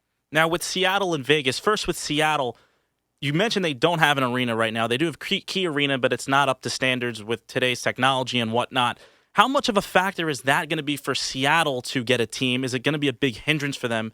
And then for Vegas, we all know the liabilities of having a team in Las Vegas. Are they still the two frontrunners? Do you see them being the two head honchos to get those spots, or are those major issues for those two markets? Well, to go off, I think the two frontrunners right now would be Vegas, because they have the arena that will be ready in time, and Quebec City, same situation. They have the arena, they have a built-in fan base that's been waiting for hockey. I think those two are the front runners. But when we go back to Seattle, there are at this point 3 known groups that have interest in bringing the NHL to Seattle. So you think of those 3, can one of them get arena built? There's one in downtown Seattle, which would partner with the Chris Hansen project that's trying to bring the Supersonics back to an NBA team back, and that's pretty much the only way they'll get a downtown arena. There's a group in Bellevue that has interest in creating the arena for the same purposes, where they would bring in an NHL team first if they were able to build the arena. And then the other one that's kind of interesting is in the suburb of Sequilla, and that is a group. Braber Tozik leads that group. He tried to buy the Coyotes to move to Seattle. He has plans to potentially build a privately funded arena, but it's going to be a timing issue at this point. The NHL, the earliest they would expand is by 2017-18. If they started that arena right now, there's a chance it could be done, but no guarantees. So that's kind of the hindrance right now for Seattle. There's a lot of interest, but there's no building. And until there's a building, they're not a serious player. So I think if they were able to put together a sizable application and a good application, it's certainly possible that they could have a team there and they greenlight the building and everybody's happy. But there's a lot of steps that have to be completed before they can really be considered a serious contender at this point. So when it's all said and done, it sounds like you see Las Vegas and Quebec City being those two markets. The only problem then with those two cities getting teams, how is the NHL going to structure its conferences? Do you have to move somebody back to the Western Conference to accommodate Quebec City? Because Las Vegas doesn't seem to be a problem, obviously, but that's going to really throw a monkey wrench into trying to figure out where everybody's going to be situated conference-wise. Right, yeah, that would be another potential for realignment. I think the NHL would prefer to avoid that. They currently have imbalanced conferences. There are 2 more teams in the East than there are in the West, and I know that there's a lot of complaints about that. The 2 teams, I know that Detroit would go kicking and screaming if the NHL wanted to try to move them back to the West, because they have a very good situation being in the Eastern Conference right now. And I believe the same would be true for the Columbus Blue Jackets, and those are the 2 teams really that you could see potentially moving back west if they had the opportunity to do so, but I don't think the NHL would like that very much. So that's another issue that they would have to confront, and why everyone thinks that Las Vegas and Seattle are there, but really until Seattle has that building, that's why Quebec City, to me, has the advantage at this point. They also have the ownership group there has an existing relationship with the NHL as the French-speaking media rights holders for Canadian TV. So there's a lot of pros for that market right now. So, yeah, I mean, it's something that's going to be one of those bridges that they cross when they get to it, but it's really hard to project how the NHL would handle that if they did end up bringing in another Eastern team through expansion. So when it's all said and done, you see two teams coming in Las Vegas and Quebec City potentially, and then one team being relocated. So your final thoughts is Las Vegas, Quebec City, and then potentially Seattle or another market? Yeah, I would think so. I think the NHL really wants to be in Seattle. I don't think that they've really hidden that desire. They haven't outright said it. But I think that's a market that they covet. It's a huge media market in terms of the NHL or in TV rights. It's good for their national television packages when they're trying to make pitches to American networks. It is also expands their footprint. They don't have a team. Vancouver is kind of the team for Seattle right now, and they would much prefer to have a team on their side of the border to support. And I think that would be a really intriguing market. I think there's great growth potential there as well because the youth hockey market has grown dramatically in Washington over the last couple of years. So there's a lot of, it's kind of like the perfect storm. The only thing holding them back is a building at this point. And I think if they can get that together, then maybe they jump ahead of Quebec City as a front runner for expansion. But we're not there yet, and the expansion application deadline is in the middle of August. So the clock is ticking for all of those teams or all of those ownership groups that are interested in relocation or expansion. I think that most would prefer, the NHL would certainly prefer expansion to relocation. They will avoid relocation at all costs. But yeah, I think that in the end, there's a good chance that we'll have three markets that are new to the NHL. August 10th is the application deadline for the NHL if they're looking to expand to 32 teams. Chris Peters, he writes for CBSSports.com's Eye on Hockey. Chris, thanks so much for taking your time to join me today. Hey, my pleasure. Thanks for having me. When we come back, we looked at hockey's potential expansion. We're going to get into baseball's future. Could baseball be returning north of the border? Up next on Talkin' Sports with Tim Schulze. Welcome back to the show. Tim Schulze talking sports with you. We just spoke with Chris Peters of CBSSports.com's Eye on Hockey about expansion in the NHL, and he had some really interesting points about there being potentially a couple teams coming in Las Vegas and Quebec City, why Seattle did not come up with an application for the process. Now we're going to spend some time on the future of Major League Baseball and whether they're going to expand their geographic footprint, and as the league stands right now with 30 teams. And as we've seen the last 17 years, there have been 30 teams since 1998. And for the first time, there's speculation that there could be a couple more teams on the way. Now, during the All-Star break in Cincinnati at the Fan Fest, Commissioner Manfred spoke at what essentially is what they call the town hall meeting. And Manfred said that he could see expansion coming sometime in the relatively near future. And that's something that Bud Selig was pretty much against in sticking with 30 teams.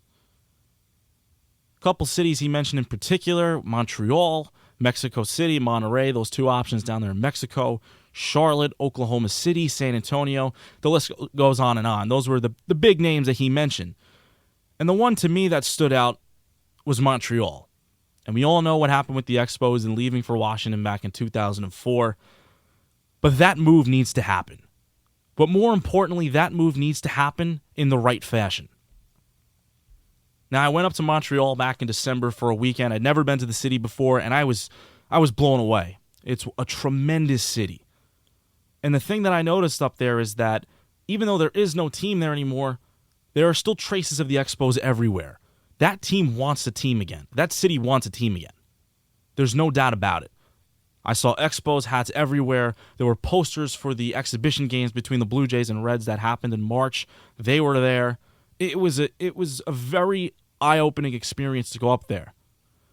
And when the Expos left, there was all the rumors flying around and all the ideas that the city couldn't support a team. And obviously they didn't do that in selling tickets, and Major League Baseball took over ownership of them. But things have changed.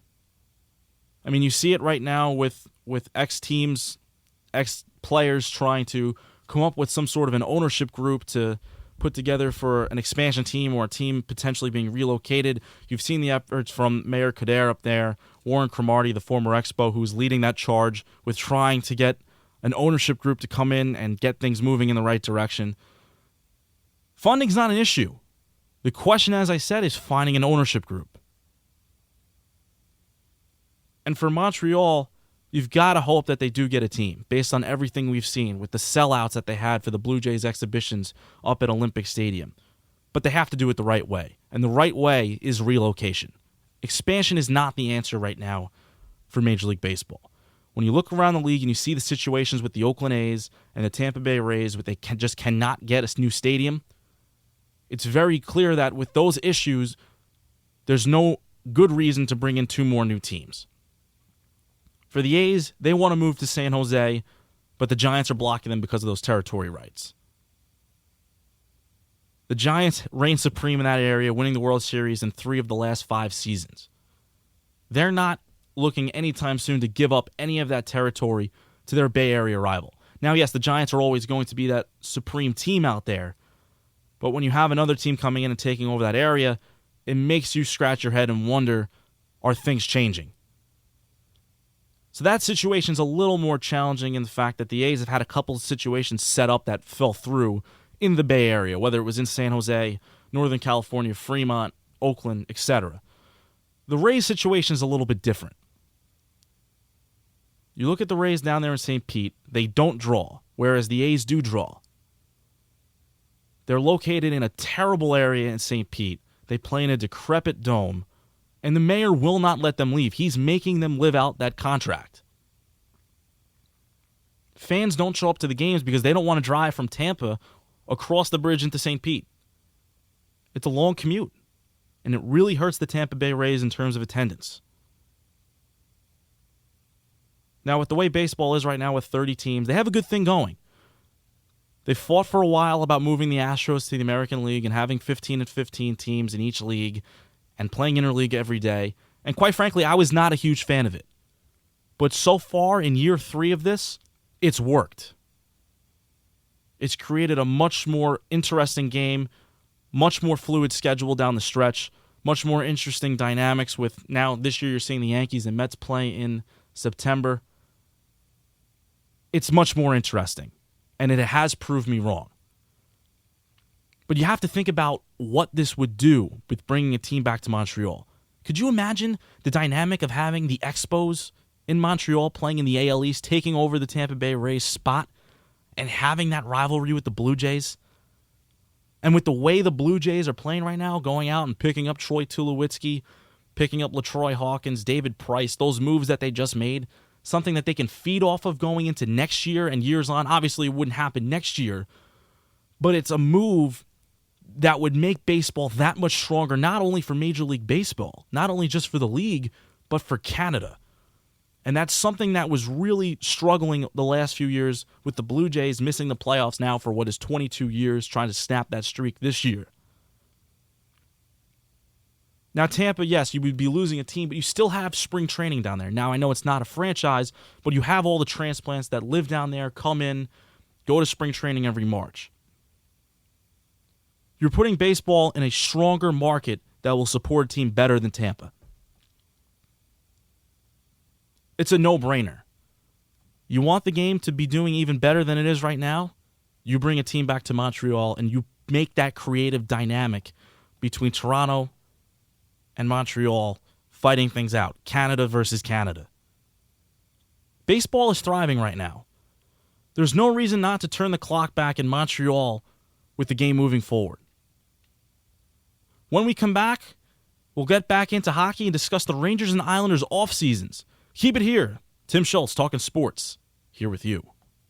And welcome back to Talking Sports. Tim Schultz here with you. Spent some time on baseball and football, and we're going to now shift our gears to hockey with the New York Rangers and the New York Islanders having busy off seasons, both on and off the ice. Rangers making a couple of moves, trading out Carl Hagelin, Marty St. Louis retiring and shipping off Cam Talbot up to Edmonton. Islanders, which with a little more of a reserved offseason approach, not too many huge moves, a couple of extensions for Anders Lee, among others, and among other things, the Islanders making a move to Brooklyn, and how that move is going to affect the franchise and its community with the fans now having to commute to games. Rangers' big question is whether or not they can get over that hump finally and win a Stanley Cup. But more importantly, for both the Rangers and Islanders. Can they make that impact on the New York media similar to that with baseball and football and basketball? Now, hockey has always been the fourth among the top four sports in the New York market. But you can make a very strong case that the Rangers and the Islanders have been the best team in New York for the last 15 months. Yet they still don't get the attention that the Yankees get, or the Giants, the Jets, the New York Knicks. And while people are complaining about those teams playing poorly the last year and a half, 2 years, for the Giants the last 2 years, for the Jets the last 3 or 4 years, with the exception of 2 seasons ago when they did go 8-8. The New York Knicks winning just 17 games last season. Yet, with all the success that we saw this year with the Rangers and Islanders, they don't get that same respect. Could it be the question marks that come with the teams? The Rangers still not winning that cup after coming close again this year, coming up short in the Eastern Conference Finals. Could it be for the Islanders the fact that they were this terrible team the last few years, yet they did get into the playoffs as a pretty top-heavy seed?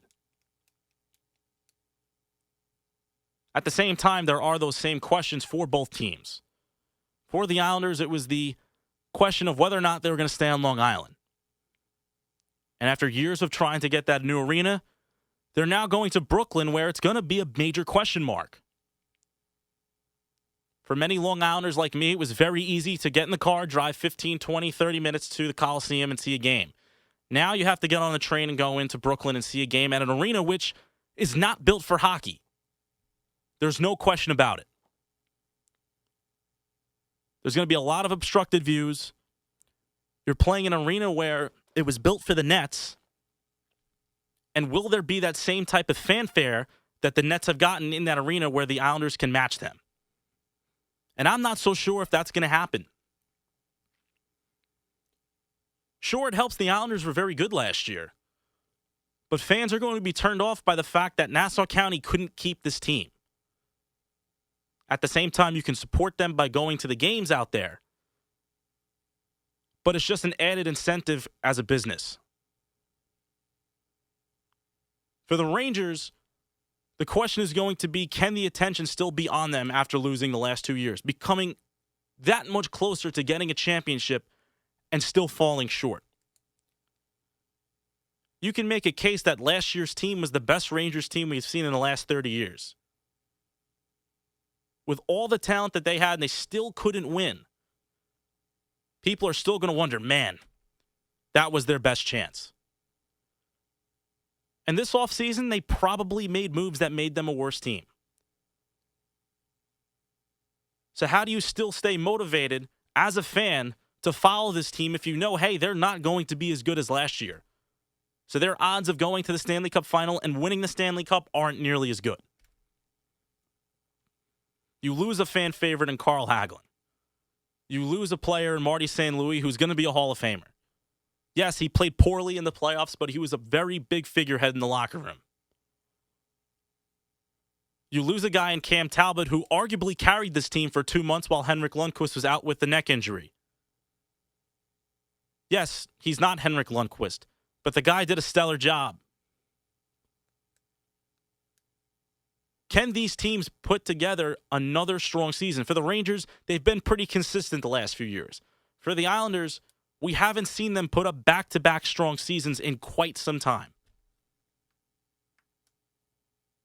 Can the spotlight still be on these two teams competing against three sports that are way more popular in this New York City market?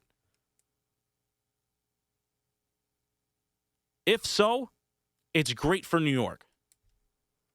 But if not, it's going to bury hockey further and further down that totem pole of sports, behind the Yankees, who are having a great summer, behind the Mets, who have a chance to go to the playoffs.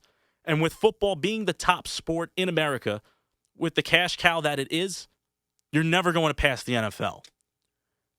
And even with the Knicks being as bad as they've been, and as dysfunctional as the Brooklyn Nets have been, making that huge trade for Kevin Garnett, Paul Pierce, etc., bringing in Darren Williams, making Jason Kidd the coach for a year, and that didn't work. They still get more attention than the hockey teams. And that's why you're seeing the NHL do as many different things to reach out to the fan bases. Playing these outdoor games, multiple games a summer. Putting as many games on NBC as possible a week, 3 times a week sometimes. And with the Rangers winning and the Islanders playing better, it just still doesn't seem like enough. When will that be enough? When is it going to get that attention that it deserves? Hockey is a sport in New York that just has not clicked on. Is it because they haven't been successful the last 20, 25 years? Probably. But you saw how intense the hockey playoffs are. Every game is essentially a Game 7. And that's great. The hockey playoffs have been tremendous the last few seasons. Despite the lockouts and all the labor issues, the game itself hasn't changed. The sport has not changed. But it's still not at that level in New York where it's been in other markets, in Canada, in Pittsburgh, up in Boston. For the Islanders, maybe the move to Brooklyn works out. Maybe that finally gets them over the top. For the Rangers, does winning a Stanley Cup finally do it? Can they win the Cup this year after coming up short the last few seasons? It's more than questions on the ice for both these teams. It's questions off the ice. And we're going to talk to Seth Rothman of Inside Hockey about the Rangers. We're going to talk to Peter Schwartz about the Islanders, all coming up next on Talkin' Sports. Don't go anywhere. All right, welcome back to Talkin' Sports. We're now joined by Seth Rothman of Inside Hockey. He covers the Rangers for them. Seth, how's it going? Good. How are you, Tim? Pretty good, pretty good. And it's been a busy offseason for the New York Rangers after falling short in the NHL playoffs to the Tampa Bay Lightning. A lot of the returning faces for the team, a couple of new faces coming back, or old faces coming back for the Rangers. And Seth, to start things off, the Rangers haven't done a whole lot since draft night. Are you a little surprised after the 2 big trades for the team? Not really. This is a team where the salary cap is always been a factor for them. They did not have a lot of money. Money is what forced them to trade Carl Hagelin away. So I wasn't too surprised that there hasn't been a whole lot of movement. I don't think we're going to see much movement from this team until training camp, when they can get a better look at some of their young talent that might be able to burst through. But no, it really has not surprised me that much, especially considering not only this year, but the crop of restricted free agents they have next year is going to cost them a pretty penny as well. So it really hasn't surprised me. Now, you mentioned that you were not surprised by Carl Hagelin being the one shipped out. Of any of the potential guys who could have been traded, were you surprised that it was Hagelin specifically versus somebody else, maybe before Matt Zuccarello was inked up, someone other than Hagelin who could have been shipped out? I still think Kevin Klein is a trade option, but I think what they're doing right now is they want to wait and see how Brady Shea plays during training camp. They don't want to give the kid a job right away. He just turned pro last April. He played in the playoffs with Hartford. He impressed there. He ended up being on, I believe, their top pair by the end of the postseason. He's a person that could fill a role on this Rangers team as a third-pairing defenseman, and if that happens, I could see them moving Klein to try and bolster their forward depth, but I don't think any further major moves happen until training camp, when they can get a look at a Brady Shea, when they can get a look at an Oscar Lindbergh, when they can take a look at some of these kids that are kind of waiting and watching to see if they can make an impact. We're talking with Seth Rothman, who covers the Rangers for InsideHockey.com. Now, Seth, there was a lot of rumors floating around that Cam Talbot was going to be shipped out. It seemed like a foregone conclusion. The bigger question was, what were the Rangers going to get for him? And, in fact, they got that second, third-round pick, a late-round pick in the draft. Was that enough for Talbot? It's funny because there were so many rumors that the Rangers were possibly going to be able to get a first-round draft pick or an impact player. The fact of the matter is Cam Talbot was a backup goaltender, and he might have been the best backup goaltender in the NHL. He was still a backup goaltender. Those typically don't go for a whole lot. We saw a couple of other trades get made before his move was made. Maybe that softened the market a little bit. Maybe Glenn Sather in one of his last days as GM overplayed his hand. But irregardless, I think the Rangers got fair market value for Talbot. Could they have gotten more? Maybe. But I think they ended up getting fair market value for him. We've talked about Carl Hagelin being shipped out, Cam Talbot being shipped out. One guy who's kind of gone under the radar who will not be back next year is Marty St. Louis. Now, he had a rough postseason, as we saw, but he did have a pretty solid regular season for the Rangers, had over 20 goals. How do you see the team replacing his numbers? Do you see it coming from a Kevin Hayes or maybe a Jesper Fast, or is there somebody else that's going to step up? I'm interested to see what JT Miller can do. I think JT is a kid that kind of learned how to be a pro as last year went on. I think he got better as last year went on. I'm interested to see if he can fill a top six role. And if he can't fill a top six role, I'm interested to see again, and I talked about that Kevin Kline possibility. I'm interested to see if maybe a package revolving around Kevin Kline can get the Rangers that top six forward. St. Louis struggled in the second half of the season. He struggled in the postseason. Just like Brad Richards 2 years ago, I think the Rangers are going to miss his leadership. They're going to miss his presence in the locker room. But I think they have the pieces, and I think they will have the pieces by October to replace what St. Louis brought them on the ice. Now, the couple of new faces for the New York Rangers, Emerson Edom and Victor Stahlberg, where do you see them fitting in with the team? Can you give us a little bit of an in-look view of what those two players are and what they bring to the Rangers? Yeah, I think they both are bottom six guys. Edom is a player with a lot of potential, 23 years old. I'm interested to see, he could probably fill a third-line role,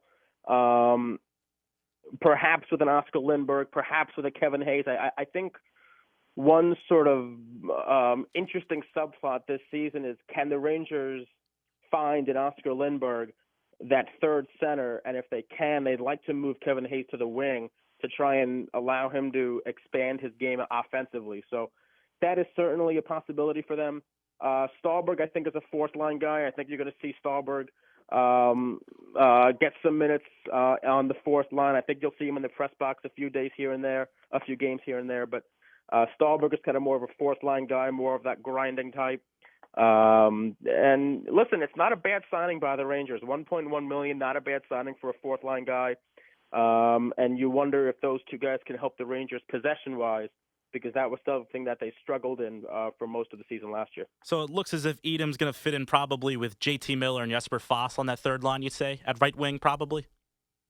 Yeah, he'll be in the conversation with those guys. I don't know where Fast fits in yet. I think Fast might end up fitting in a fourth-line role. I could see Miller maybe even getting up to the second line, maybe ping-ponging for a while. I think what you're going to see, and we saw it a lot last year, and you're going to see it again this season, you're going to see Alain Vigneault take the first 20 games of the season to try and figure out where everybody, kind of fits in.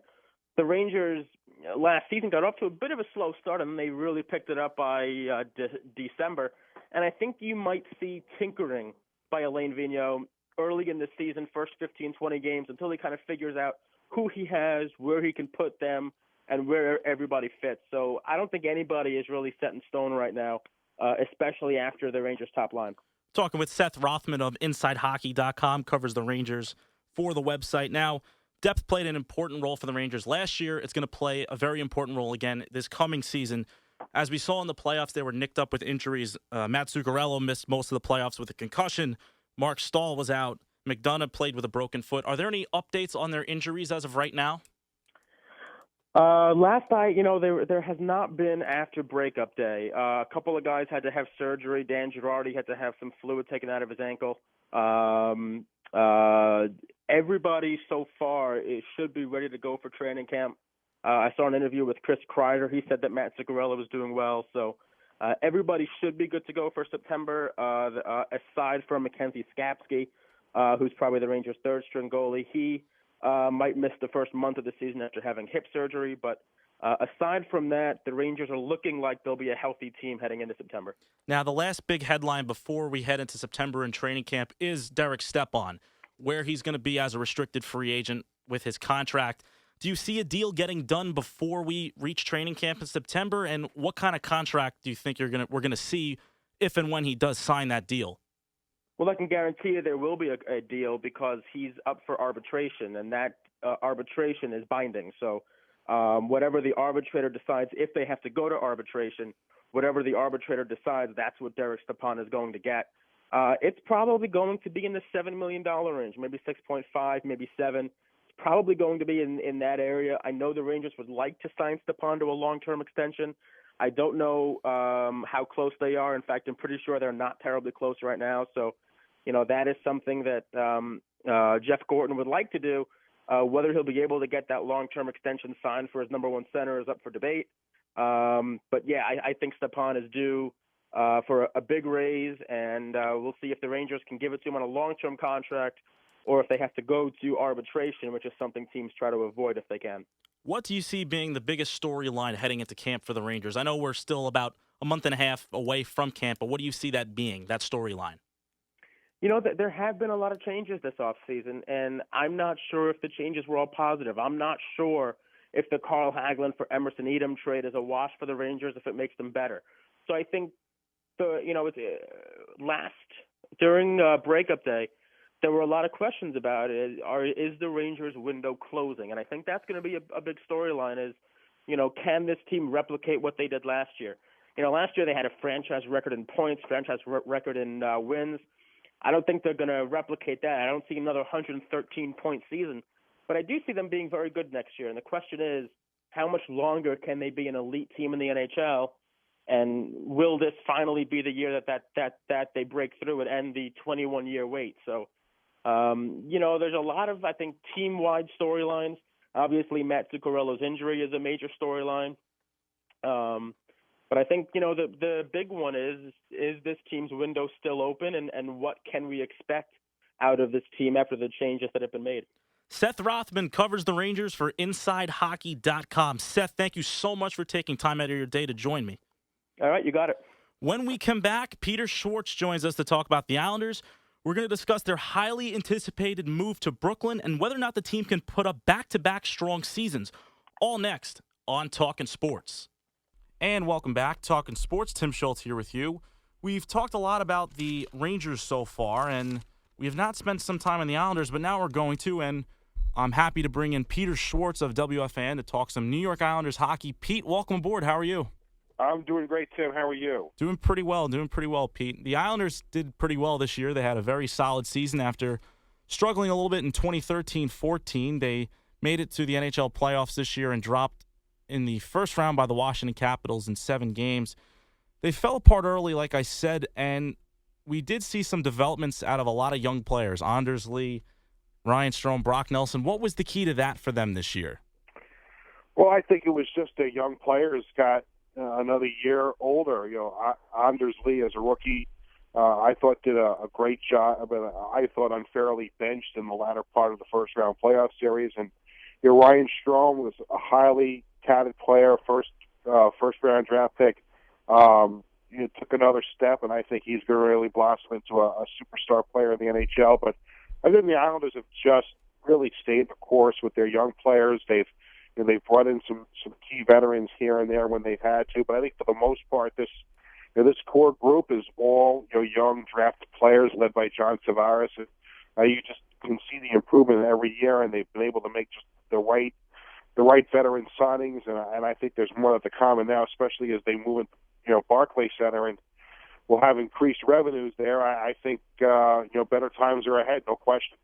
Now, you mentioned the Barclays Center. We're going to get to that in a little bit. But first with the young players, as you mentioned, they got off to such a great start this year, but they really fell off in the second half. Do you think the big factor with that was the inexperience of that young team?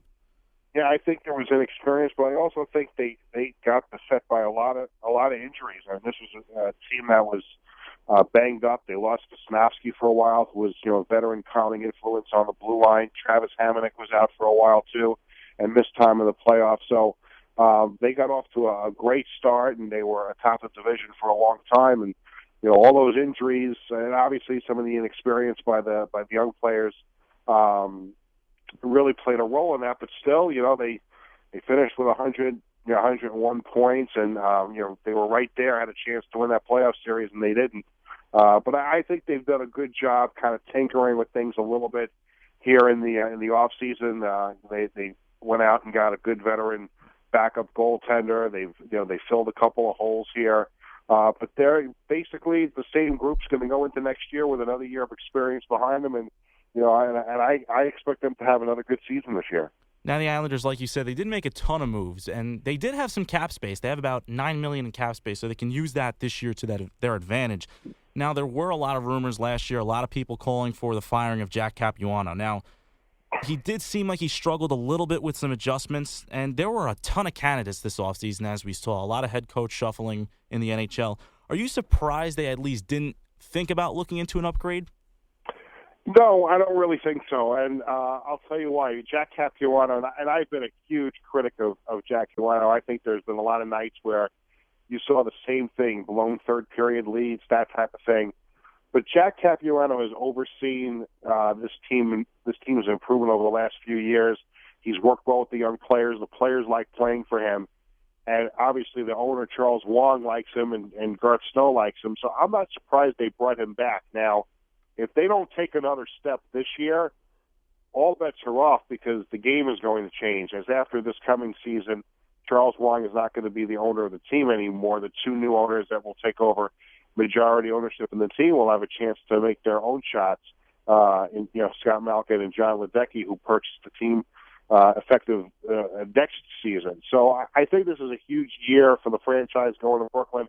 And for Capuano, it's a chance to prove his critics wrong. And let's see if that team can make those adjustments and get past the first round of the playoffs. But I'm not surprised at all that in the last year of his ownership that Charles didn't make a move. I think Capuano is a good coach, but I think he has to learn to make some adjustments as games go on. Talking with Peter Schwartz, a WFAN, about the Islanders. Now, Pete, there were a ton of rumors floating around the draft about potentially moving Kyle Oposo, and you saw his value to this team as the second man to John Tavares. But do you think they're starting to lose faith in him because of the injuries and the need to take some of the load off of John Tavares? Well, again, I'm not so sure what Kyle Oposo's trade value was coming off of the eye injury. To the Islanders, I think he's extremely valuable because he's been the heart and soul of that team for a few years now, and as you said, played second fiddle to Tavares. The eye injury obviously hurt. You can tell his game was a little off when he came back near the end of the season. If I'm the Islanders, this guy has been a piece that's been going in the right direction. I'm only trading this guy if you're bringing back some big pieces in return. And I don't think that market was out there for them, and I think they were wise to hold on. He's coming to the last year of his contract. To me, he's part of the solution, not part of the problem, and I would do whatever I could. Now, granted, he's coming off the eye injury, and I don't know if you're going to break the bank to re-sign him, but to me, he's an Islander, and I think they look to try to get a lot out of him this year and see how he progresses coming back in his first full season back. Now, the big story this year for the Islanders is going to be that move to Brooklyn, as you mentioned before. It's great for the players in the sense that they're going to play in a state-of-the-art arena versus what they play at the Nassau Coliseum. But the negative you probably can make a case right now is for the fans. Have the Islanders done enough to make it a smooth transition? Well, we're going to find out in October, that's for sure. I understand why they moved, and I'm obviously a Long Island resident, and I live 10 minutes from Nassau Coliseum. And this move affects a lot of people like myself, who you're used to driving to the game and leaving your house, a half an hour before face-off and getting there in time and having, that car waiting for you outside when the game was over. Now everything is changing. Now you're going to have to hop on a train and make your way to Brooklyn. I'm not so concerned about that, but I'm concerned with whether or not the Islanders are going to have a home ice advantage there. And in any new arena, it's going to take some time, but it's going to be an adjustment for the fans. There's no question. The Islander fan base is used to driving. They're used to the Coliseum. They're used to being on Long Island. This is going to be a little bit different. I'm sure the diehard fans are still going to go.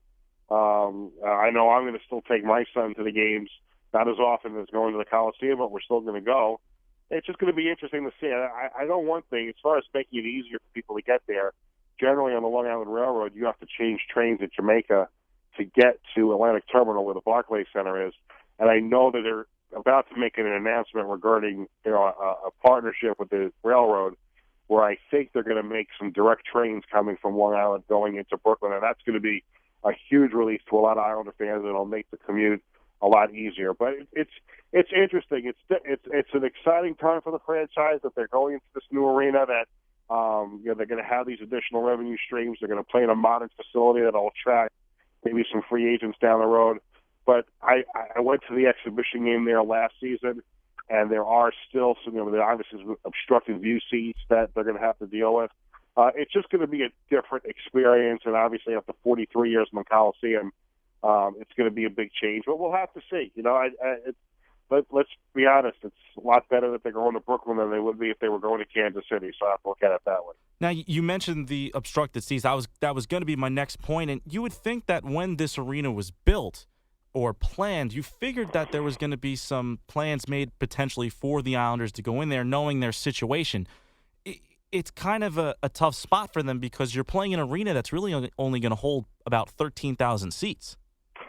Well, actually, the way they're going to construct it, it's going to be closer to 16. It's going to be about 15.8 is what and that's without the obstructed view. And if they sell the obstructed view seats, the game is sold out. They'll get tack those on. But they've been able to come up with about 15,800 seats that should have a pretty good view of the ice. It's pretty steep building. It's going to be a little different for Islander fans than the sidelines were at the Coliseum. But the Barclays Center is a beautiful brand new building. It's got all the amenities. It's gonna, like I said, I'm not going to pass judgment on it just yet until I've gone to a few games. But all I can say that it's going to be different. It's going to be different in the way that you watch a game. Obviously, if you're on the side with the obstructed view seats, you have to keep your eye on the scoreboard a little bit for the part of the ice that you can't see. The bottom line is, just for any Islander fan, is the team is going to win. And by playing in a new building with those revenue streams, if they're able to put a good team on the ice, then that's really all I'm concerned about. I'll hop on the train and go see them as long as it's a good team. Now, you mentioned a lot with the fans there. How differently is it going to be for the team this year? I mean, obviously their whole operations is going to shift over there, so practice is now going to move, obviously, from the Coliseum. Is it going to be a big adjustment for the players, do you think? Yeah, I think there's still a little bit of uncertainty as to actually what's going to happen. From what I understand, they're still going to practice on Long Island. They're building a practice facility at Kadiak Park in Hicksville on Long Island, so they're going to still maintain their Long Island roots. Their offices and their practice rink are going to be on Long Island.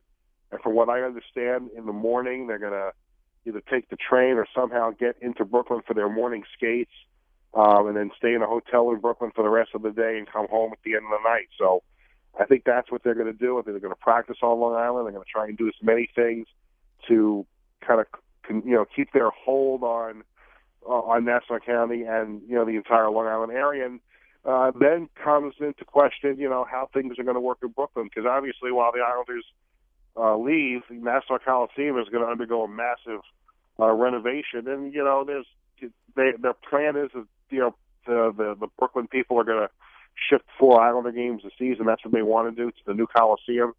But you never know how things are going to work. If things don't work out in Brooklyn, they might come back. But at the very least, they're going to still maintain some roots on Long Island while they're playing in Brooklyn.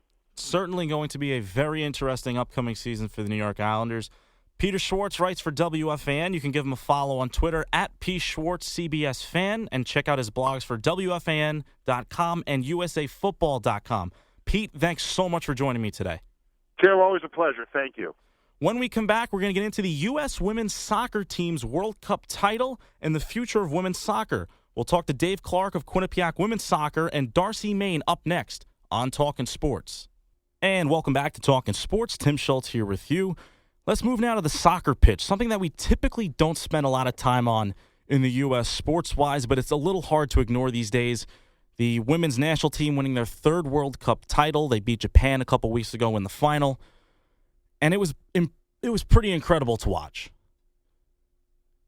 You saw the excitement that the win gave us as fans here in the U.S. with a sport that we typically don't pay as much attention to as American football or baseball or basketball, hockey, etc. But this team certainly deserves all the credit and the attention that came with this victory. The girls were thought to have a daunting road going forward in this tournament with the group of death that was given the title before this whole thing started with Nigeria and Sweden, et cetera, and they just steamrolled through it. And the way they did it was just impressive enough. They went undefeated with the exception, obviously, of that one tie against Sweden. But they made it look easy. They beat Australia, which was a team that was thought to give them a hard competition. They took out Germany in the round of 8 or the round of 4. They made it look easy. And not only did they make it easy, they made it fun. They made it exciting. They made it easy to root for them. You know, we saw the ratings explode on TV. It exceeded some NHL playoff games. It exceeded some NBA Finals games. It exceeded the MLB All-Star game. It was pretty remarkable. I don't think I've seen such excitement over a national sporting event in regards to a U.S. national team more than this. Even more so than the men last year when they made it out of the group of death against Portugal, against Germany, against Ghana. This was just different. It had a different feel to it. Was it winning the whole thing? Probably. Probably a good part of that. But the storylines that went around this team made it a compelling team to watch and something that was essentially must-see TV. Everything that went on with Hope Solo in the last year. This being Abby Wambach's last national tournament and hope to win a title. And all that is great and whatnot, but how long as fans are we going to feed off something like this? As fans with soccer in the U.S., obviously, we tend to get really pumped up for these World Cups. But then right afterwards, there's that letdown, even regardless of whether or not our national teams win or lose. Soccer just does not seem to be a huge priority. And what also seems to be something that isn't looked at as equally is the men versus the women. When the women, quite frankly, are light years better than the men's team. And not even necessarily in just soccer. You look at all the other sports, women's basketball, soccer, as I mentioned, golf, volleyball. All sports that women take part in that are vital to society don't seem to get that same recognition as the men. And obviously there are a lot of factors that date back to hundreds and hundreds of years ago with just how society is. But it's a shame because the storylines which we've seen with these tournaments, like with the women's soccer team, deserve just as much credit. And it's pretty disappointing in my opinion.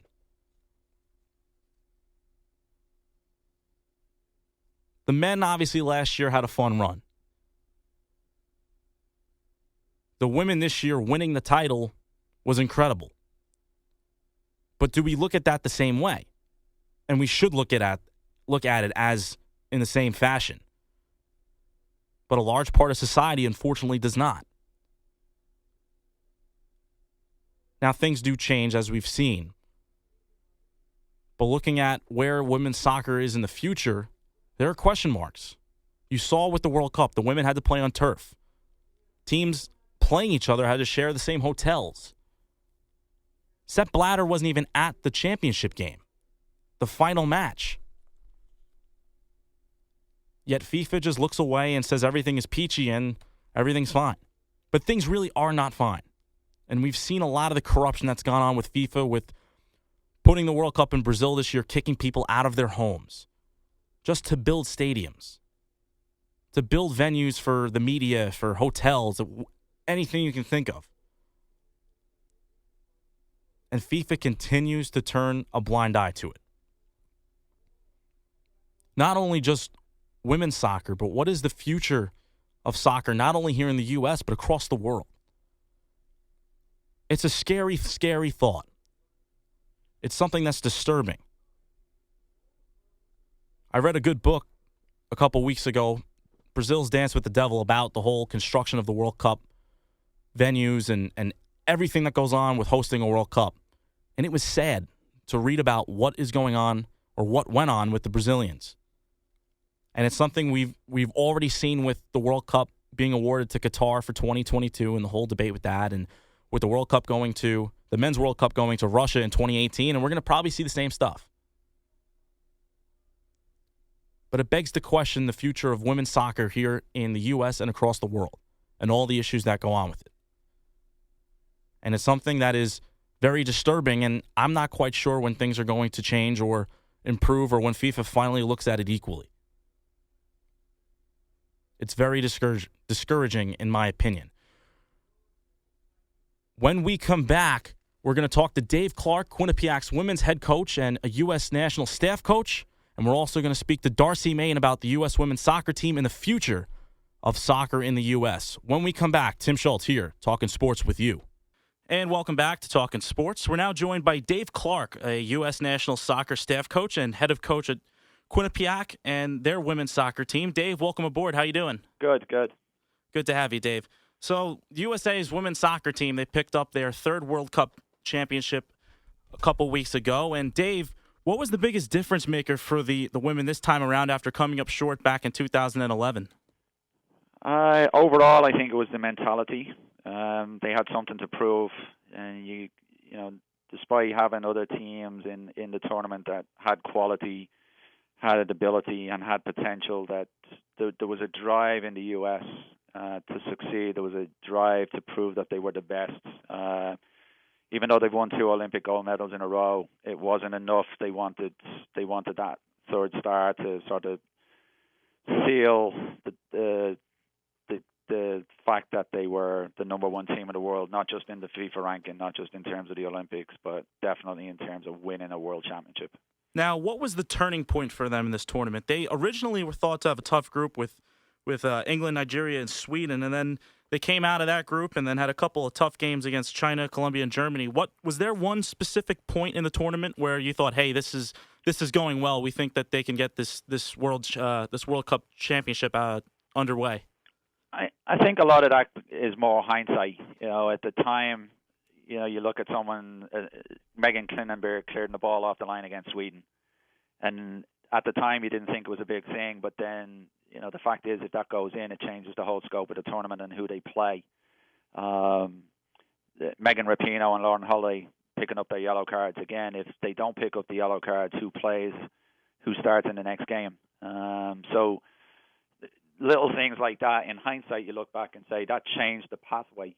But I think it was just, you know, again, even going back to the Germany game, Germany missing the penalty. I was at that game, and at that time, Germany were on top, and if they take the lead, it's a whole different game. If the referee sends off Julie Johnson, it's a whole different game. So there's a few little turning points here and there, but ultimately, I mean, they did what they needed to do most, which was win the games over 90 minutes. We're talking with Dave Clarke, U.S. national soccer staff coach and head coach of Quinnipiac's women's soccer team. And Dave, this is their third title, obviously, picking up this in 2015. Where does this position them moving forward? In terms of the game in America, or in the terms of the game they're standing globally? First in America and then globally.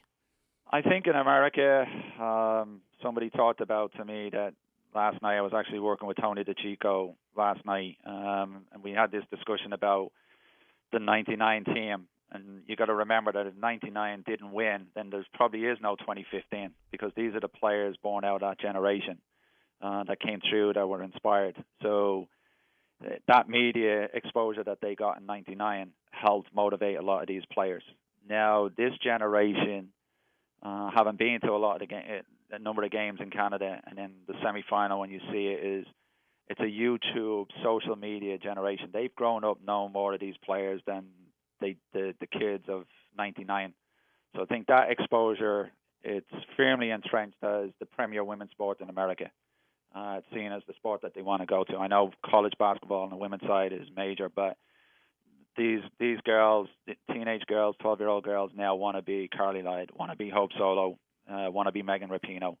So that's where the game is going to be assured for that generation. In 10 years' time, we're going to see those players that watch the game, watch the final. They're going to be the ones coming through in the next 10 years. Now, you mentioned Hope Solo, Megan Rapinoe, a couple of notable players on the team. Is there one player that sticks out to you that you would say is the face of the team? Now, we know Abby Wambach played her last national game in the World Cup final.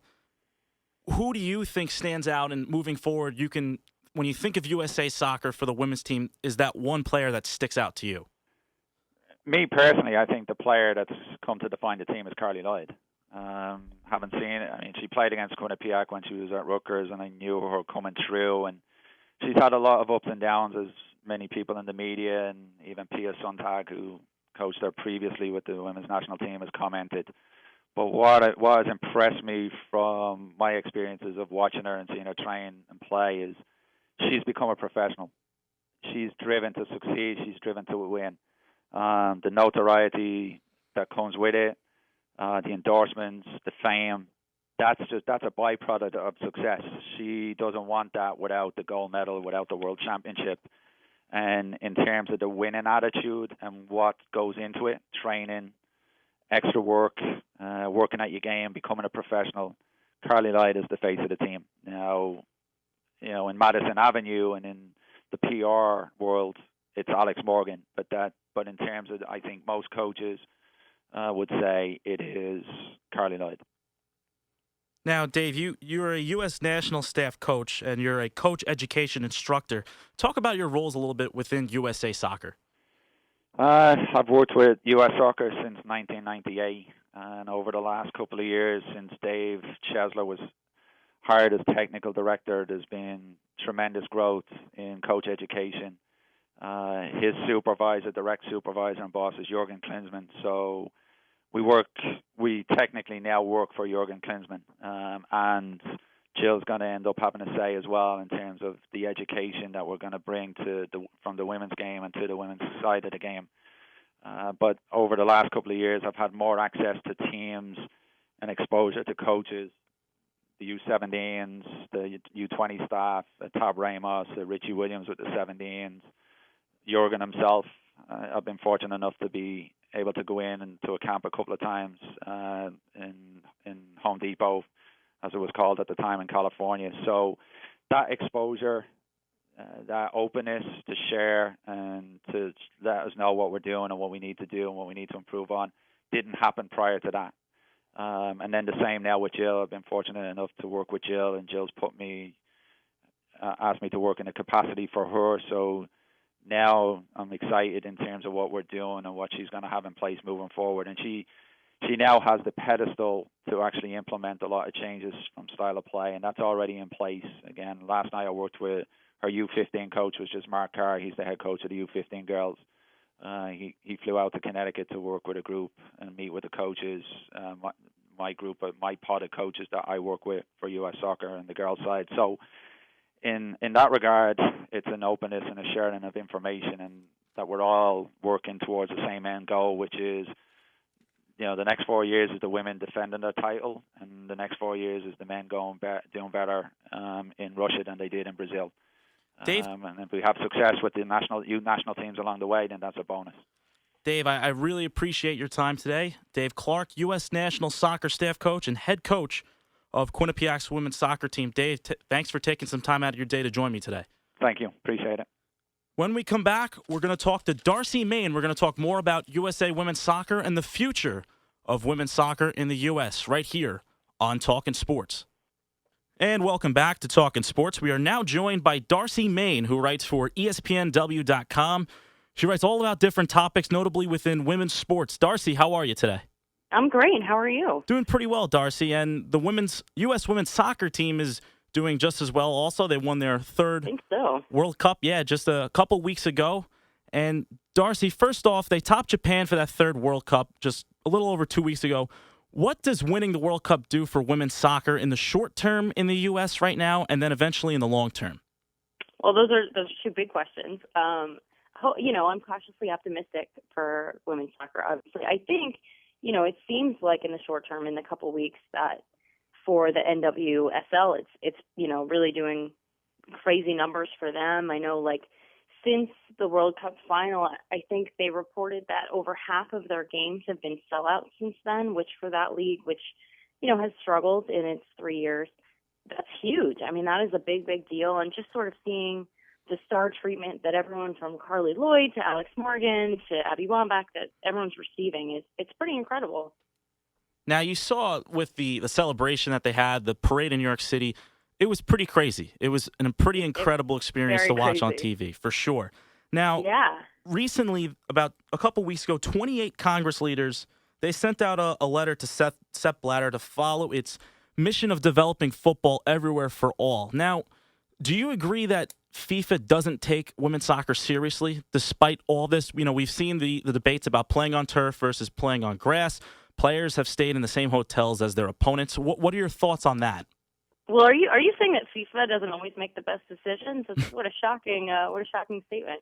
I think FIFA overall has got a number of problems, and that's across the board for men and women. But you're right. The turf was obviously a huge controversy, and if you talk to anyone on the U.S. team, they would tell you it wasn't great conditions to play on. And I don't remember what team it was, but one team was talking about all sorts of gruesome foot injuries from playing on it, and that would never have happened for the Men's World Cup. I think that's safe to say. And then when you look at the financial disparity between the men's team who won and the women who won, obviously there's a long way to go. I think that's something that FIFA is going to have to work on, but I don't know why, but I am optimistic that that's something that will ultimately, it maybe not be at the same, but at least we're sort of lessening the gap between the two. We're talking with Darcy Maine of ESPNW.com. Now, Darcy, why do you think there still is this divide between men's and women's sports, specifically soccer here? Is it really just this unfortunate separation that still exists in society today? I mean, that's a really tough question. I think that's I'll have to go back to my sociology roots on that one. But, it's interesting when you look at sports overall. You could look at the WNBA. You could look at all sorts of examples across sports.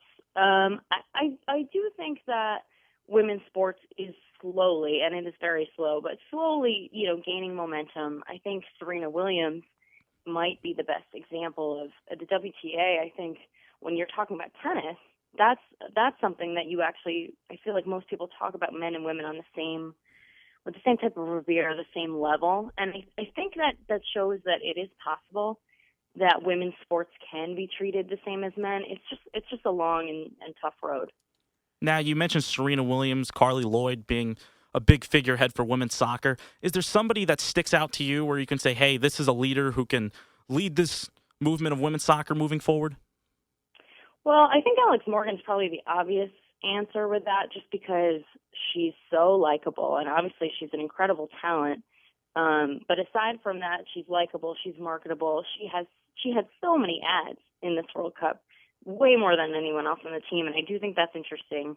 And, for everything from McDonald's to Nationwide, I know I'm missing 8 Nike, but, she's someone that I think because she's so popular, and talented, she can back up everything that she says and does, and every endorsement she has by her skills on the field. I think she's someone that will probably emerge, especially as Abby Wambach kind of fades into retirement. She'll probably sort of pick up that baton. Alex Morgan, she certainly had a tremendous tournament for the U.S. in this World Cup. Now, the women have been a lot more successful than the men recently. Now, do you see the success putting them ahead of the men in popularity? Because right now, I mean, they're at the pinnacle of the women's soccer sports world. Yeah, absolutely. It's interesting just because the U.S. men's team has just in no way reached any amount of the success that the women's team has. You really can't compare them. I mean, their loss last week to Jamaica, I think, shocked a lot of people. But, it just shows how far the U.S. men have to go just to become a major player in the international game, or even just in the more localized game. So I don't know. You can't really compare them in terms of sheer success. I do think, though, there's a lot of people that are just fans of U.S. soccer in general. But I think for a lot of people, the women are at least give them someone you can always root for that has a chance. Whereas the men, it's more of a hopeful, well, maybe this year they'll advance in the World Cup to the next round, maybe. Now, despite all, as you mentioned, the women's, their successes and the men's struggles, there still is that divide, as I mentioned before. internally and externally, what needs to be done to improve women's soccer? Not even necessarily just for the women, for the U.S. women, but all around the world. Well, it's tough. Do you mean like improving the actual game or the treatment that the women receive? More of a combination of both.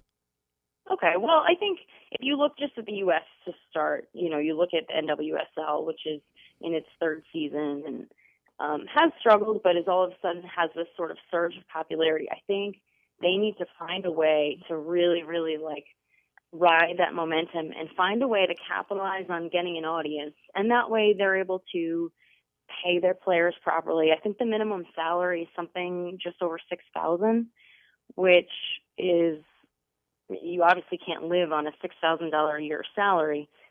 So if you want the best women in the world, or at least even just in the country, to play in a league in the country, you have to make sure that they're treated fairly and can, buy food and pay rent and all those basic things that all of us want to do.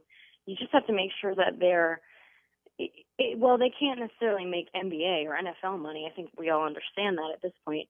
You have to make sure that they're being treated properly and fairly in order for them to continue and for the sport to grow. And so I think that's something that, it has to happen, and that's sort of a way to start it. But the more fans that go to games, obviously, the more interest in the league and the TV deals and the endorsements and all that good stuff, the more likely it is for that to happen and for the salaries of the players, especially sort of the lesser known players, the better chance that they'll actually get paid, minimum wage. Darcy Maine writes for ESPNW.com. You can follow her on Twitter at DarcyMaine_ESPN. Darcy, thank you so much for taking time out of your day to join me today. Thank you so much. I appreciate it. When we come back, we'll take your phone call, so don't go anywhere. Tim Schulze, talking sports with you.